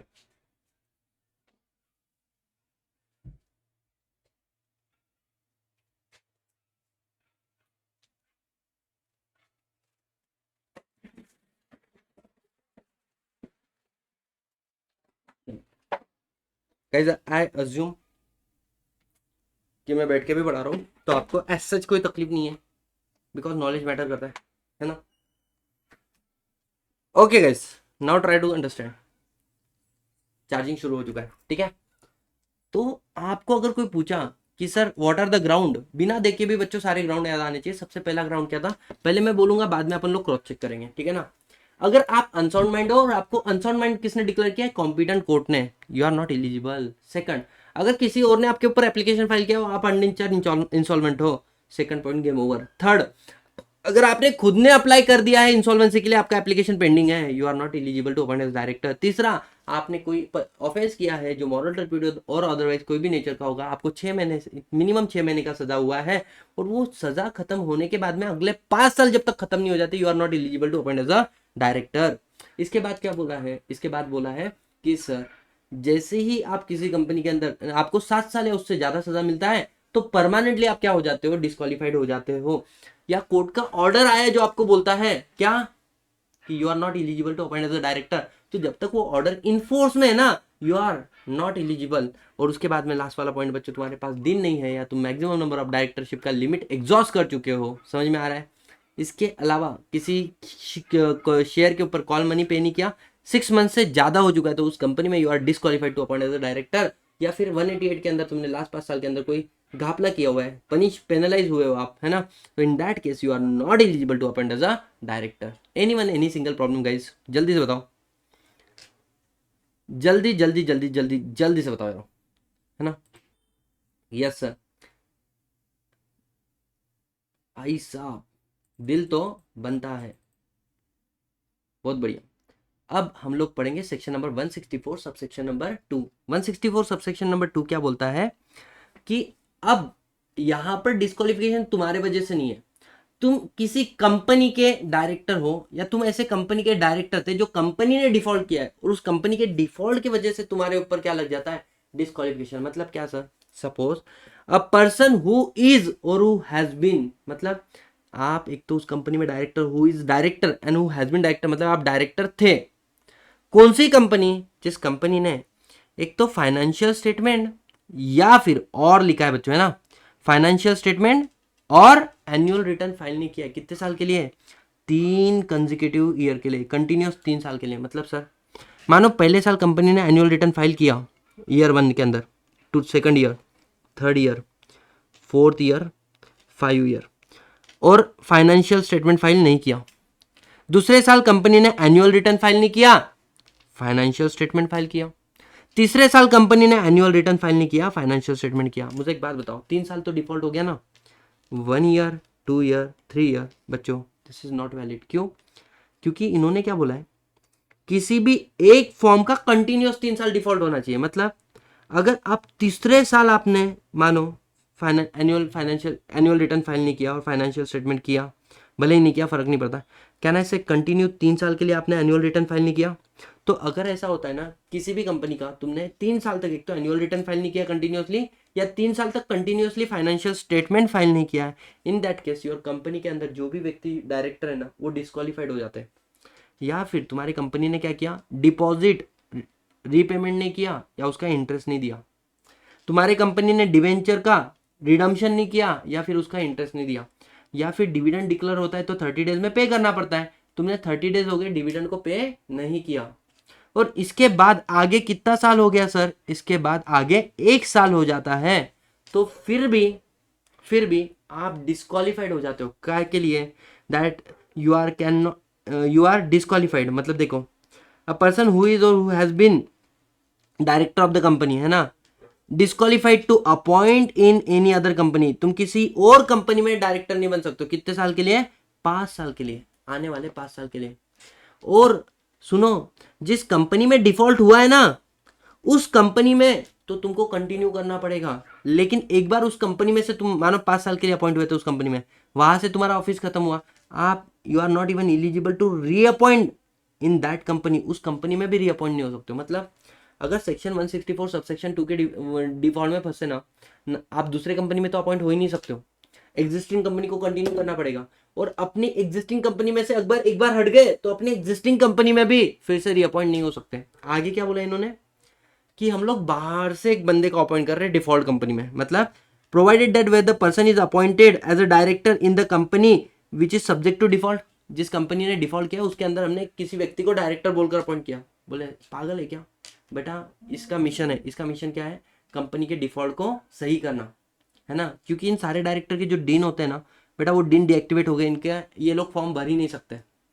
तो हमको बाहर एक मसीहे को लेके आना पड़ता है कि भाई तू आ और हमारे जितने भी पाप हुए हुए हैं उन सारे पाप को धो दे। मतलब क्या हुआ, इसका बड़ा एक लॉजिकली एग्जांपल मैं आपको समझाता हूँ। क्या हुआ था एक जमाने में, जो एक असुर थे, समझ में आना इसलिए बता रहा हूँ मैं आपको, है ना। तारकासुर नाम का एक असुर था। तो तारकासुर ने क्या कर दिया था, जो इंद्रलोक था, मतलब भगवान का जो स्थान है, वहां पर है ना मांस मच्छी फेंक दिया। तो सबके सब भगवान क्या हो गए, अशुद्ध हो गए। अब सब भगवान अशुद्ध हो गए, तो इनको शुद्ध करने के लिए, इनको पवित्र करने के लिए जो हिमराज है, मतलब जिसको हिमालय के राजा हम लोग बोलते हैं उस आज की डेट में उस समय में उनकी जो बड़ी एक बेटी है गंगा, गंगा माता, गंगा नदी जिसको बोलते हैं हम लोग, तो गंगा माता को स्वर्ग लोग बुलाया था कि बोले आप चलो ऊपर, है ना, आपके वजह से हम लोग फिर से पवित्र हो जाएंगे। तो बोलने का मतलब क्या है कि तुम्हारी कंपनी है डिफॉल्टिंग स्टेटस में, और तुम्हारी कंपनी के डिफॉल्ट के स्टेटस में से तुमको बाहर हटाना है, तो हमको एक मसीहे को उठा के लाना पड़ेगा। जिस मसीहे को हम लोग उठा के ला रहे हैं वो व्यक्ति 6 महीने के अंदर क्या करना चाहिए, आपकी कंपनी के डिफॉल्ट को सही कर देना चाहिए। अगर उसने 6 महीने के अंदर आपकी कंपनी में जो भी डिफॉल्ट है उसको सही नहीं किया तो वो व्यक्ति भी दूषित हो जाएगा, वो भी अपवित्र हो जाएगा। मतलब आफ्टर ही शैल नॉट इनकर डिस्क्वालिफिकेशन। कब तक डिस्क्वालिफिकेशन नहीं लगेगा बच्चों उसको, ही शैल नॉट इनकर disqualification for the period of 6 month from his appointment. जब से वो अपॉइंट हुआ ना उसके आगे 6 महीने तक उसको डिस्क्वालिफिकेशन नहीं लगेगा। लेकिन हाँ 6 महीने कंप्लीट हो गए और उसने आपके कंपनी के डिफॉल्ट को गुड नहीं किया बेटा, वो भी डिस्क्वालीफाइड हो जाएगा, है ना। बच्चों समझ में आया? जल्दी बताओ, यस और नो, यस और नो। मतलब इसको लॉजिकली समझो। मैं मेरे सोसाइटी के नीचे आया, एक लड़की थी ऊपर खड़ी, मैंने गाने लगाए, अरे ओ है ना, जाने मन बाहर निकल, आज जुम्मा है, तूने बोला था है ना पिछले जुम्मे को चुम्मा देंगी। तो उसने क्या किया, एक बंदे को भेजा मेरे को मारने के लिए। उसने एक बंदे को भेजा मेरे को मारने के लिए, तो बंदा आया ना, उसका पर्पस क्या था, मेरे को मारना।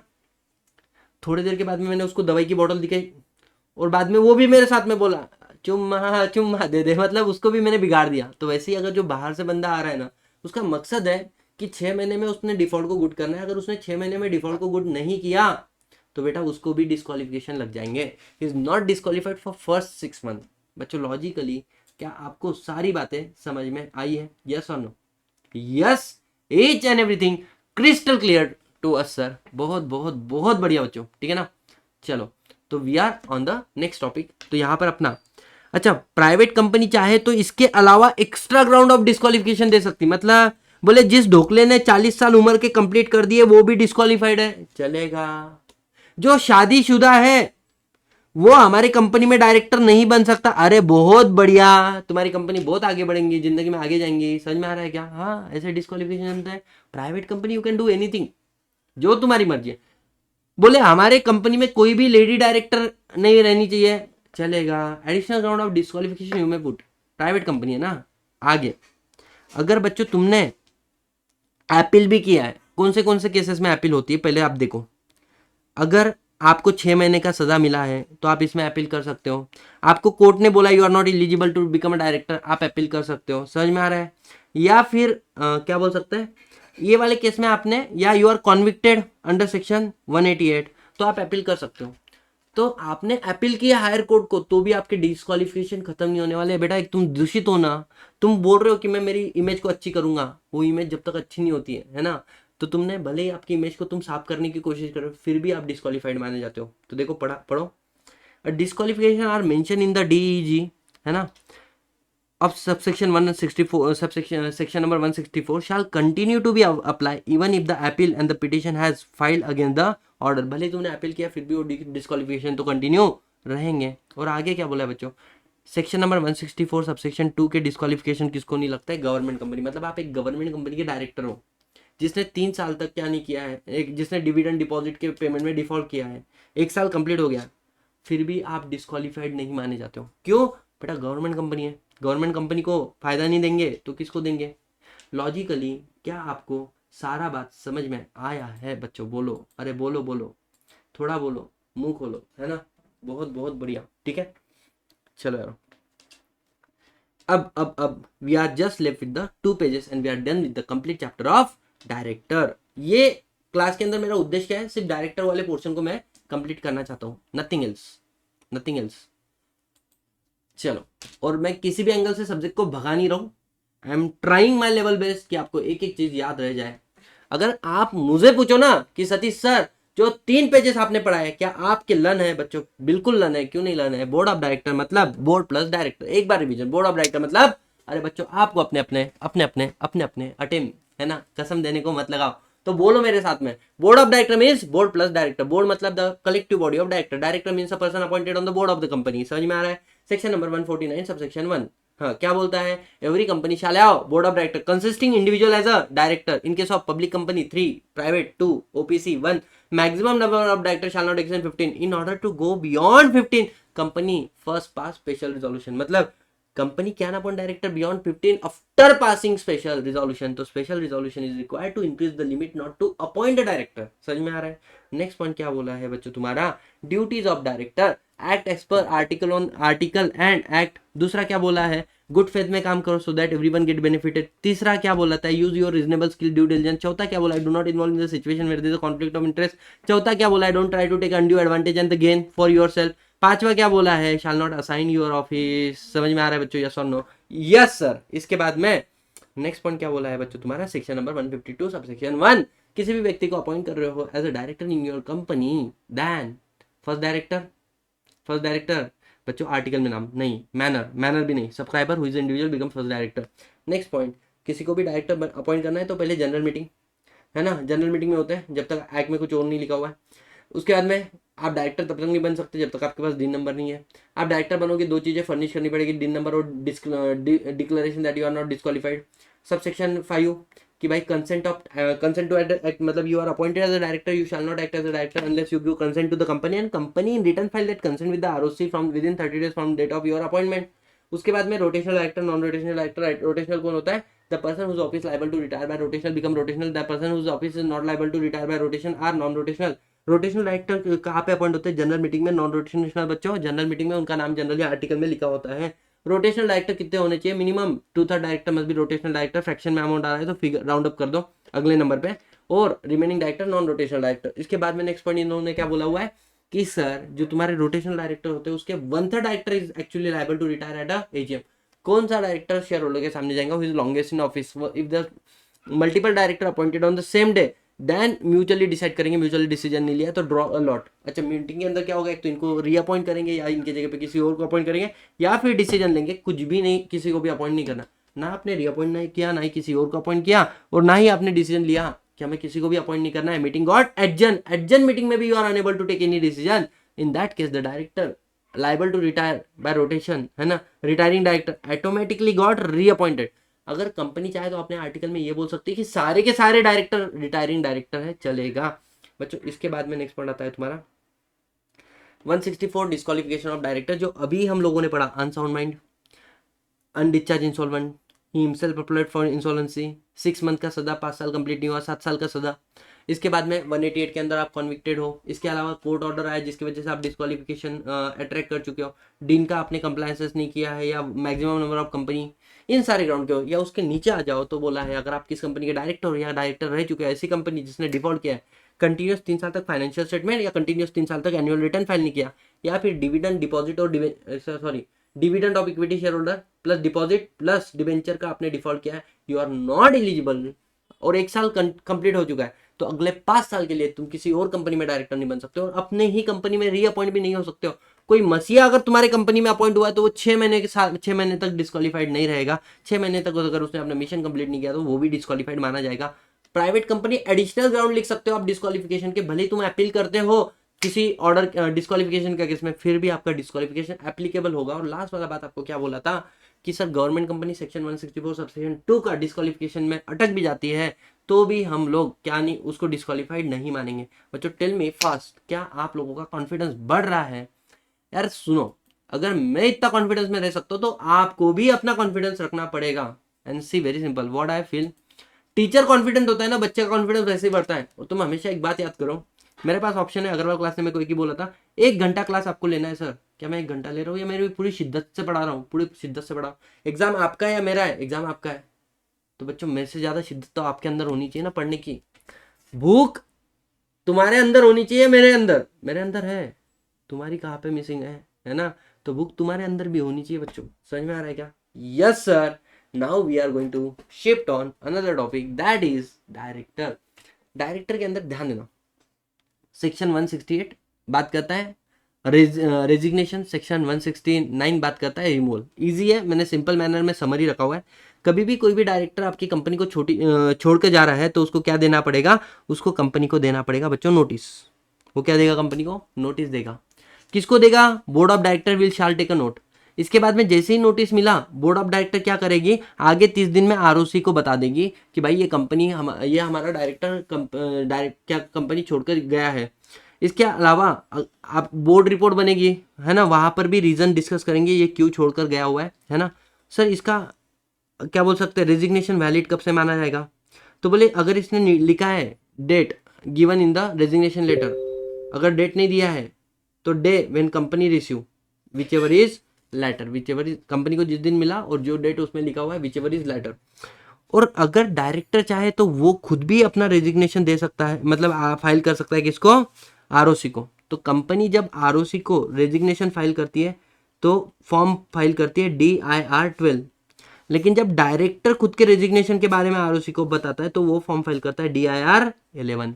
ये हो गया आपका रेजिग्नेशन, सिंपल सी बात है। सर रिमूवल, रिमूवल में क्या है? ऑर्डिनरी रिजोल्यूशन से आप किसी भी डायरेक्टर को हटा सकते हो, एक्सेप्शन है मैं बताऊंगा आपको है ना। दूसरा special notice is required, section 115 पढ़ा बच्चों हम लोग जनरल मीटिंग में। किसी भी डायरेक्टर को हटाना है या फिर तुम्हारे ऑडिटर को हटाना है तो जनरली कंपनी नोटिस देती है ना। यहाँ पर मेंबर से नोटिस आना चाहिए किसको? कंपनी को। कितने दिन पहले? कम से कम 14 डेज पहले, मतलब कम से कम 2 हफ्ते पहले मीटिंग के। अब उसके बाद में ऑन रिसिप्ट ऑफ नोटिस आप ये किसको बताओगे? कंसर्न डायरेक्टर को। कंसर्न डायरेक्टर को वो नोटिस भेजेंगे। कंसर्न डायरेक्टर क्या देगा? कंसर्न डायरेक्टर के पास बच्चों वो अपना रिटर्न रिप्रेजेंटेशन देगा और कंपनी को बोलेगा आगे तुम सब मेंबर को भेजो। अगर मानो उसने देने में लेट कर दिया तो आपको बोल सकता है कि भाई साहब मेरा जो रिटर्न रिप्रेजेंटेशन है you should read out in the meeting है ना। So director concern entitle there to make a representation in writing and request company notification to member. Plus वो मीटिंग में रीड भी कर सकता है, चेयरमैन को बोल सकता है मैंने जो लिख के दिया है वो तुमने मेंबर को नहीं भेजा है तो तुमको पढ़ना पड़ेगा, ठीक है। लेकिन आपको लगता है डायरेक्टर या जा रहा है तो अच्छी बात नहीं है, लेकिन वो गालियां दे के जा रहा है, बोले तुम मेरे को हटा रहे हो, बोले ये चोटे चोटे दिखे नहीं क्या, बोले तुमको ए सचिन भाई कितना बड़ा चोटा है, बोले ये नहीं दिखा क्या, बोले है ना इसने क्या क्या किया मैं तुमको बता रहा। तो तुमको नहीं लग रहा भाई तू जा रहा है तो तेरे बारे में बोलना, तो तेरी सिफारिश दे कि तेरे को क्यों नहीं निकालना चाहिए, तो दूसरों के नाम काय को खराब कर रहा। इन दैट केस अगर डायरेक्टर अपनी पोजीशन का मिसयूज कर रहा है ना, अपनी अधिकार का, तो ऐसे वाले केस में हम एनसीएलटी को एप्लीकेशन करेंगे, बोलेंगे भाई वो एब्यूज ऑफ क्या कर रहा है, सेक्शन कर रहा है, नीडलेस पब्लिसिटी गेन कर रहा है, अननेसेसरी डिफेम कर रहा है मुझे। इन दैट केस अगर एनसीएलटी सेटिस्फाई होता है तो एनसीएलटी बोलेगा ना उसका रिप्रेजेंटेशन तुमको मेंबर को भेजना है, ना ही उसकी रिप्रेजेंटेशन को तुमको मीटिंग में पढ़ना है। समझ में आया? हाँ। रिस्ट्रिक्शन, रेजिग्नेशन पे कुछ रिस्ट्रिक्शन है क्या? डायरेक्टर अपॉइंटेड अंडर 242, अच्छा एक ऑपरेशन मिसमैनेजमेंट सीएमए फाइनल में पढ़ोगे, वहां पर अगर डायरेक्टर अपॉइंटेड हुआ है तो उसको शेयर होल्डर नहीं हटा सकते। डायरेक्टर अपॉइंटेड 163, बेटा section number 163 is a very unique concept, proportional representation है ना। तो ये कंसेप्ट है ना बच्चों, मैं बोलूंगा ये वो सेक्शन है ना बच्चों को पढ़ते आता है ना टीचर को पढ़ाते आता है। आई am not kidding at all. आप एक काम करना, सेक्शन नंबर 163 को सर्च करना यूट्यूब के ऊपर, you will find my video. मैंने 6 महीने पहले डाला था and it got more than 3000 views. और वहां पर तुम लोगों ने बच्चों के कमेंट देखना that sir we are first time understanding what this section is saying, और वो भी समरी रिवीजन में। सोचो रेगुलर में it took me through 2 hours to teach the concept proportional representation, जबकि 4 लाइन का सेक्शन है, ये सिर्फ 4 लाइन का सेक्शन है। समझ में आ रहा है तुम लोगों को? तो बोलने का मतलब क्या है सर? सर प्रोपोर्शनल रिप्रेजेंटेशन एक ऐसा डायरेक्टर समझ के चलो जो माइनॉरिटी शेयर होल्डर ने अपॉइंट किया है। अगर तुम्हारे कंपनी में प्रोपोर्शनल रिप्रेजेंटेशन वाले डायरेक्टर होते ना बेटा, वो लाइबल ही नहीं होते रोटेशनल नॉन रोटेशनल के लिए, ठीक है? तो वो डायरेक्टर को शेयर होल्डर नहीं हटा सकते। और एक बात बोला है, अगर इंडिपेंडेंट डायरेक्टर रीअपॉइंट हुआ है, देखो जब इंडिपेंडेंट डायरेक्टर अपॉइंट होता है ना तो ऑर्डिनरी रिजोल्यूशन से अपॉइंट होता है, तो इसको अगर तुमको रिमूव करना है तो कौन सा रिजोल्यूशन चाहिए? Ordinary resolution. अब इंडिपेंडेंट डायरेक्टर अपॉइंट हुआ था 3 साल के लिए, this is called first term. Maximum term बच्चों 5 साल का होता है ना, फर्स्ट टर्म कितना है? 3 साल का था। फर्स्ट टर्म के बाद में इंडिपेंडेंट डायरेक्टर को तुमने किया रीअपॉइंट, रीअपॉइंट। तो इंडिपेंडेंट डायरेक्टर जब भी रीअपॉइंट होता है ना, we need which resolution? Special resolution. तो इंडिपेंडेंट डायरेक्टर के अपॉइंटमेंट में कौन सा रिजोल्यूशन लगता है? ऑर्डिनरी। रीअपॉइंटमेंट में कौन सा लगता है? स्पेशल। तो अगर आपको इस इंडिपेंडेंट डायरेक्टर को क्या करना है? रिमूव करना है, तो कौन सा रिजोल्यूशन लगेगा? Special. So independent director who are reappointed for second term can be remove only by passing special resolution, और उसको अपॉर्चुनिटी ऑफ बीइंग हर्ड देना पड़ेगा। बच्चों लॉजिकली समझ में आया? बोलो यस और नो। यस। इसके बाद में आता है हु इज की मैनेजरियल पर्सन। ये डेफिनेशन आपके सिलेबस में न्यूली डाली है। तो बच्चों एक होता है मैनेजिंग डायरेक्टर, एक होता है सीईओ, एक होता है मैनेजर। मतलब हु इज मैनेजिंग डायरेक्टर? बच्चों पहली बात ये डायरेक्टर होना चाहिए, इसके पास सब्सटेंशियल पावर ऑफ मैनेजमेंट, मतलब एक कंपनी को मोटा मोटी मैनेज कर सकता है, बड़ी बड़ी पावर है इसके पास। तीसरा, इसको हमने अपॉइंट किया है एज अ मैनेजिंग डायरेक्टर, इसको अपॉइंट किया एज अ मैनेजिंग डायरेक्टर। किसके? और ये अपॉइंटमेंट का पावर आपको कैसे मिला है? तो देर आर ग्राउंड्स कि आर्टिकल में लिखा है, बोर्ड मीटिंग के रिजोल्यूशन से, जनरल मीटिंग के रिजोल्यूशन है, ठीक है ना, वॉट एवर। तो अगर एक कंपनी मैनेजिंग डायरेक्टर है तो वो पावरफुल व्यक्ति है कि नहीं है? दैट पर्सन इज अ की मैनेजर पर्सन। सर मेरे कंपनी में सीईओ होगा, दैट पर्सन इज अ की मैनेजर। सर मेरे कंपनी में मैनेजर है, दैट पर्सन मैनेजर। बच्चों तुमको लगता है सेल्स मैनेजर, परचेस मैनेजर, ये वो नहीं है बेटा, ये एमडी का भी बाप है, एमडी का भी बाप। समझ में आ रहा है क्या? मतलब ये पूरी कंपनी को मैनेज करता है।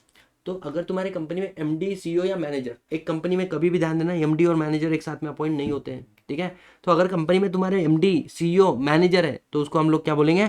की मैनेजर पर्सन। ये क्या करते हैं? तुम्हारी कंपनी के एडमिनिस्ट्रेशन को पूरा संभाल लेते हैं, पूरा।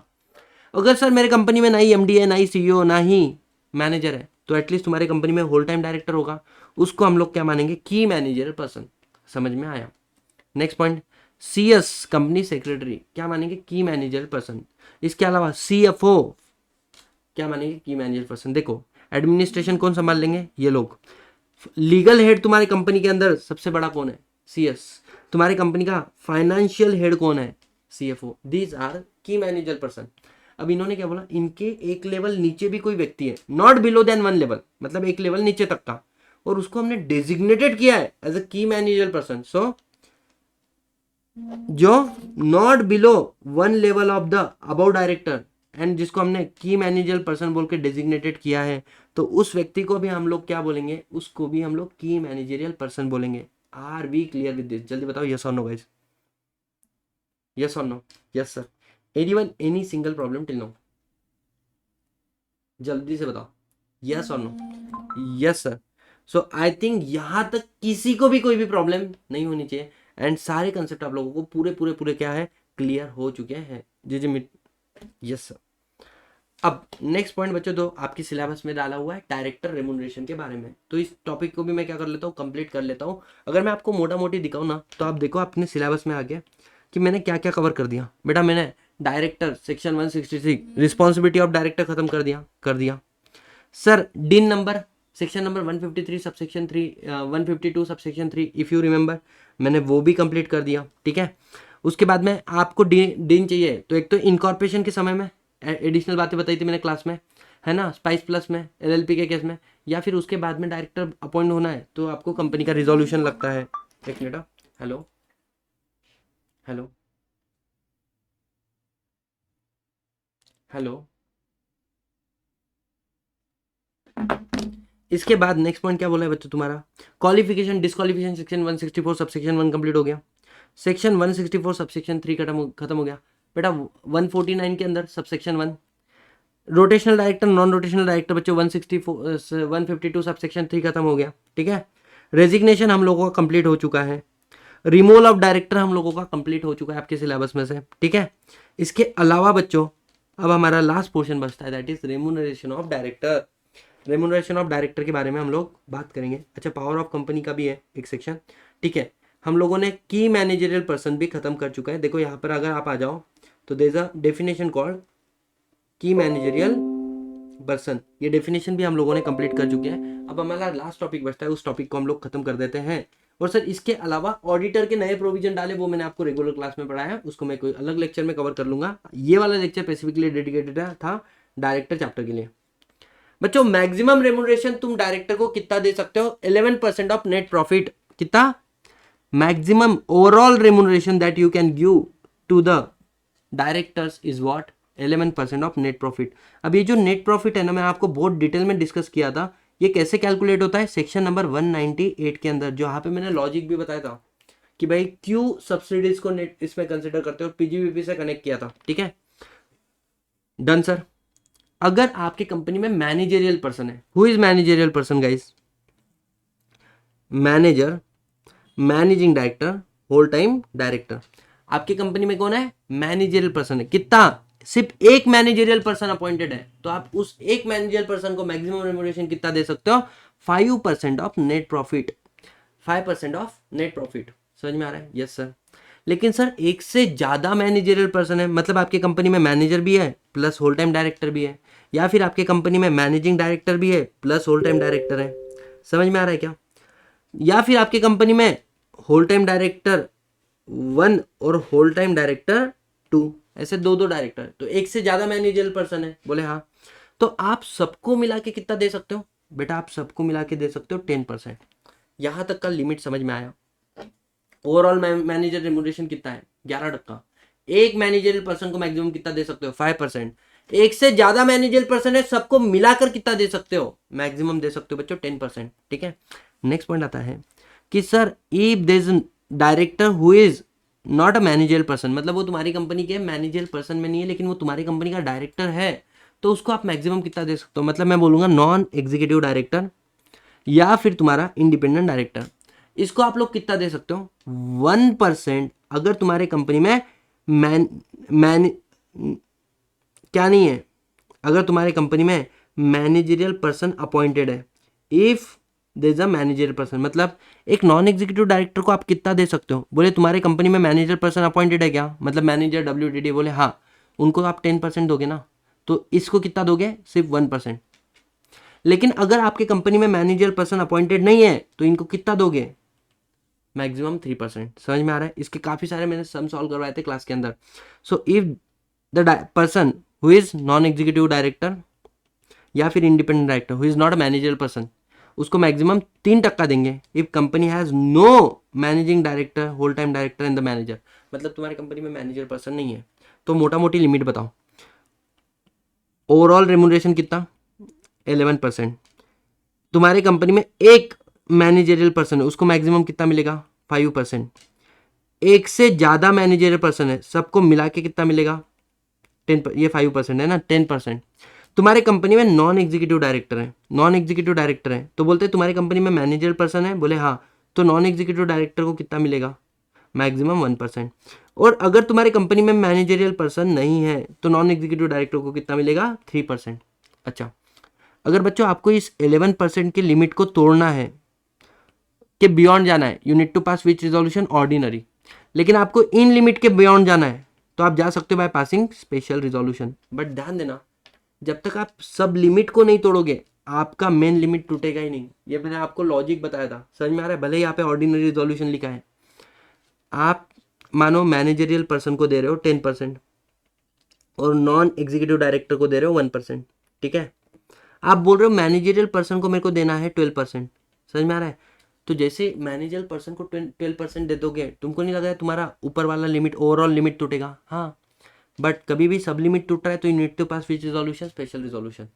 आगे बढ़ते बच्चों, अगर तुम्हारी कंपनी क्या कर रही है, तुम्हारे कंपनी के अंदर बैंक से पैसा लिया है, पब्लिक फाइनेंशियल इंस्टीट्यूशन से पैसा लिया है, नॉन कन्वर्टिबल डिबेंचर है, या फिर सिक्योर क्रेडिटर है, तुम्हारे कंपनी ने अगर इनका किया है डिफॉल्ट डिफॉल्ट और तुम शेयर मैनेजर को, डायरेक्टर को स्पेशल रिजोल्यूशन पास करके, ऑर्डिनरी रिजोल्यूशन पास करके एक्सेस क्या देना चाहते हो, रेमुनरेशन देना चाहते हो, तो पहले तुमको इनका प्रायर अप्रूवल लेना पड़ेगा। अगर डिफॉल्ट है, अगर डिफॉल्ट नहीं है तो प्रायर अप्रूवल लेने की जरूरत नहीं है। आप डायरेक्ट स्पेशल रिजोल्यूशन पास करके, ऑर्डिनरी रिजोल्यूशन पास करके क्या करो, ज्यादा रेमुनरेशन दे सकते हो। मतलब अगर आपको अपने लिमिट के अंदर रिजोल्यूशन देना है, पास करना है, you need not to take approval. अगर लिमिट के बाहर रेमुनरेशन देना है, तो अगर आपने डिफॉल्ट किया है तो पहले परमिशन लो, फिर इनको ज़्यादा पेमेंट करो। डिफॉल्ट नहीं किया है तो सीधा रिजोल्यूशन पास करो, इनको ज़्यादा पेमेंट करो, ठीक है। इसके अलावा सिटिंग फीस के बारे में मैंने आप लोगों को बताया था। सिटिंग फीस किस किस को मिलती है बच्चों, मैनेजरियल पर्सन को भी मिलती है ना। मैनेजरियल पर्सन को नहीं मिलनी चाहिए। अगर मैनेजर पर्सन मतलब managing director, manager, whole time director को अगर सिटिंग फी मिल रहा है बच्चों, उसको उनका रेमुनरेशन का पार्ट माना जाता है। अगर नॉन एग्जीक्यूटिव डायरेक्टर है, इंडिपेंडेंट डायरेक्टर है, इनको सिटिंग फी मिलेगी क्या, मिलेगी। इनकी सिटिंग फी रेमुनरेशन का part excluded from manager, remuneration का पार्ट नहीं माना जाता है। 11% वगैरह में नहीं आता, 1%, 3% में नहीं आता है। आगे क्या बोला है, सिटिंग फी मैक्सिमम कितना दे सकते हो, अलग अलग डायरेक्टर को अलग अलग दे सकते हो, लेकिन मैक्सिमम पर पर्सन, पर डायरेक्टर, पर मीटिंग कितना दोगे, 1 लाख रुपए, उससे ज्यादा नहीं। और मेक श्योर जो इंडिपेंडेंट डायरेक्टर और जो वुमेन डायरेक्टर है ना, इनको किसी और डायरेक्टर से कम सिटिंग फी मत देना। और guys with this we are done with what, we are done with the complete topic of director, complete chapter of director. इसके अलावा there is a section number 179 जो मैंने आपको पढ़ाया था, ठीक है। अगर आपको चाहिए तो यहाँ से मैं फिर से एक बार कवर करा देता हूँ उसको पटाख से, तो आपका डायरेक्टर का कुछ भी पेंडिंग नहीं छूटता है।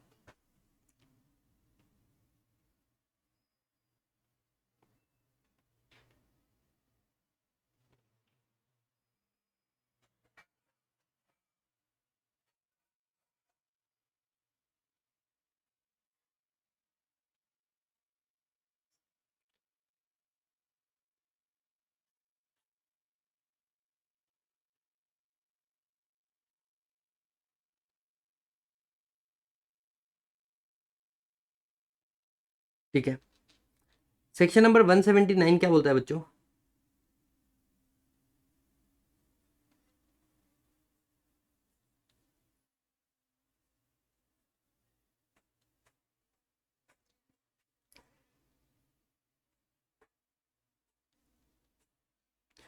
Power of company is power of board. जो जो कंपनी कर सकती है वो सारा काम कौन कर सकता है, बोर्ड ऑफ डायरेक्टर, इसीलिए तो हमने उसको अपॉइंट किया है। बोले हाँ। फर्स्ट प्रोविजन बोलता है, लेकिन जब भी कोई कार्य करोगे तब एक्ट को ध्यान रखना, मेमोरेंडम को ध्यान रखना, आर्टिकल के ध्यान रखना, रिजोल्यूशन को ध्यान रखना। जनरल मीटिंग का अंदर, जनरल मीटिंग में कोई रिजोल्यूशन पास हुआ है मतलब अपना कार्य करो, लेकिन आर्टिकल में आपकी पावर को रोका है तो उसको ध्यान रखो, एक्ट में आपको रोका है तो उसको ध्यान रखो। तीसरा बात, कुछ ऐसे रिजोल्यूशन है जो हमने शेयर होल्डर के लिए रखे तो उसको बोर्ड तुम्हारी पावर में मत ले लेना, specifically wasted with the reserve for the share holder in the general meeting, तो वो डिसीजन तुम पास मत करना। मतलब ईसॉप जब भी लाते हो तो शेयर होल्डर का अप्रूवल चाहिए, तो बोर्ड तुम ईसॉप डायरेक्टली मत लेकर आ जाना, ठीक है। नेक्स्ट पॉइंट क्या बोला है कि अगर शेयर होल्डर चाहे तो क्या पावर ऑफ बोर्ड को कम कर सकते हैं, क्या कर सकते हैं। पावर मतलब मैं कंपनी केवल 10 करोड़ से ज्यादा लोन नहीं लेना, डन है ना, तो रोक सकते हैं। हाँ, कंप्लीटली प्रोहिबिट नहीं कर सकते हो, रिस्ट्रिक्शन लगा सकते हो। और इसके बाद में आता है लिस्ट कि भाई कौन से पावर है जो बोर्ड के अंदर आते हैं, जो बोर्ड मीटिंग में ही पास करने पड़ते हैं। तो ऐसे मैंने बहुत सिंपल तरीके से याद कराया था, क्वेश्चन आया तो 4 मार्क मिल जाएंगे आपको। सबसे पहले 3 बातें शेयर्स की है, क्या, call on shares, buyback of share and issue of security. अगर शेयर इशू करना है तो बोर्ड का पावर है, बायबैक करना है, शेयर परचेस करना है तो बोर्ड का पावर है, शेयर इशू किया था, कॉल मनी मंगाना है तो बोर्ड का पावर। 2-3 बातें शेयर्स की, शेयर इशू किया, कॉल मनी मंगाया, बाद में बायबैक किया, समझ जाए, 3 खत्म। तीसरा पैसों का लेन देन, पैसों का लेन देन मतलब किसी से पैसा बोरो करना है, पावर ऑफ बोर्ड है। पैसा जो बोरो किया है, किसी को पैसा देना है, पावर ऑफ बोर्ड है। लोन, गारंटी, सिक्योरिटी, या फिर जो पैसा मिला है उसको कहीं पे डालना है, इन्वेस्ट करना है किसी और कंपनी के अंदर, that is also power of board. तो 6 बातें समझ में आ गई। कॉल मनी, क्या बोल सकते हैं, share issue of security, call money and buyback. Issue of security, call money and buyback, मेरे शेयर दो। बाद में borrow money, giving loan and invest money, borrow money, giving loan and invest money. समझ में आ रहा है? नेक्स्ट पॉइंट क्या बोला इन लोगों ने, financial statement, board report approve करना, पावर ऑफ बोर्ड। अब रिस्ट्रक्चरिंग की 3-4 चीजें, तुम्हारा बिजनेस डाइवर्सिफाई करना है, 2 कंपनियों की शादी करना है, मतलब business diversification, merger amalgamation, reconstruction, या किसी कंपनी को टेक ओवर करना है, पावर ऑफ बोर्ड है। इसके अलावा एक्स्ट्रा बात है पॉलिटिकल कंट्रीब्यूशन, मोदी जी का एग्जांपल दिया था मैंने आप लोगों को, अब तो ये भी नहीं बताना पड़ता किस का, पहले बताना पड़ता था किस पार्टी को कंट्रीब्यूशन दिया, अब तो वो भी नहीं बताना पड़ता। तो पॉलिटिकल कंट्रीब्यूशन, या फिर केएमपी को अपॉइंट करना, रिमूव करना, या फिर इंटरनल ऑडिटर और सेक्रेटरी ऑडिट को अपॉइंट करना, रिमूव करना है, पावर किसका है? बोर्ड का पावर है बच्चों। And with this we are done with power of board. समझ में आ रहा है?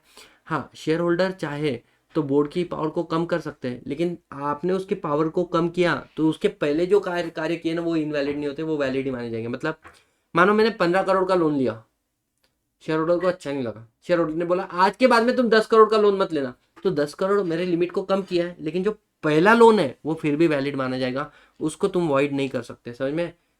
Not invalidate the pass act, restriction by share holder will not invalidate pass act. हाँ, फ्यूचर के एक्ट अगर मैंने 15 करोड़ भविष्य में लिया तो वो इनवैलिड माना जाएगा। Guys, with this we are done with the complete director chapter. We are left with nothing यार, मैंने मेरा 100% दिया है ना? जितनी शिद्दत से मैं पढ़ता हूँ ना उतनी शिद्दत से तुम लोग भी पढ़ो, ठीक है? चलो, thank you so much guys, I hope each one of you are clear with each and everything. चलो, सभी के सभी बच्चे यार एक बार वीडियो को लाइक करेंगे, और इमीडिएटली इस वीडियो के बाद में मैं अभी क्लोज करने वाला हूँ, तो है ना आप लोग कमेंट भी करोगे इस वीडियो के नीचे कि आपको ये लेक्चर कैसा लगा, सारे के सारे बच्चे, है ना? चलो, with this I will conclude this lecture. Good night guys, and see you all in the next class. तब तक के लिए खूब खूब पढ़ो और जिंदगी में खूब खूब आगे बढ़ो। Wish you all the very best for upcoming exam. चलो।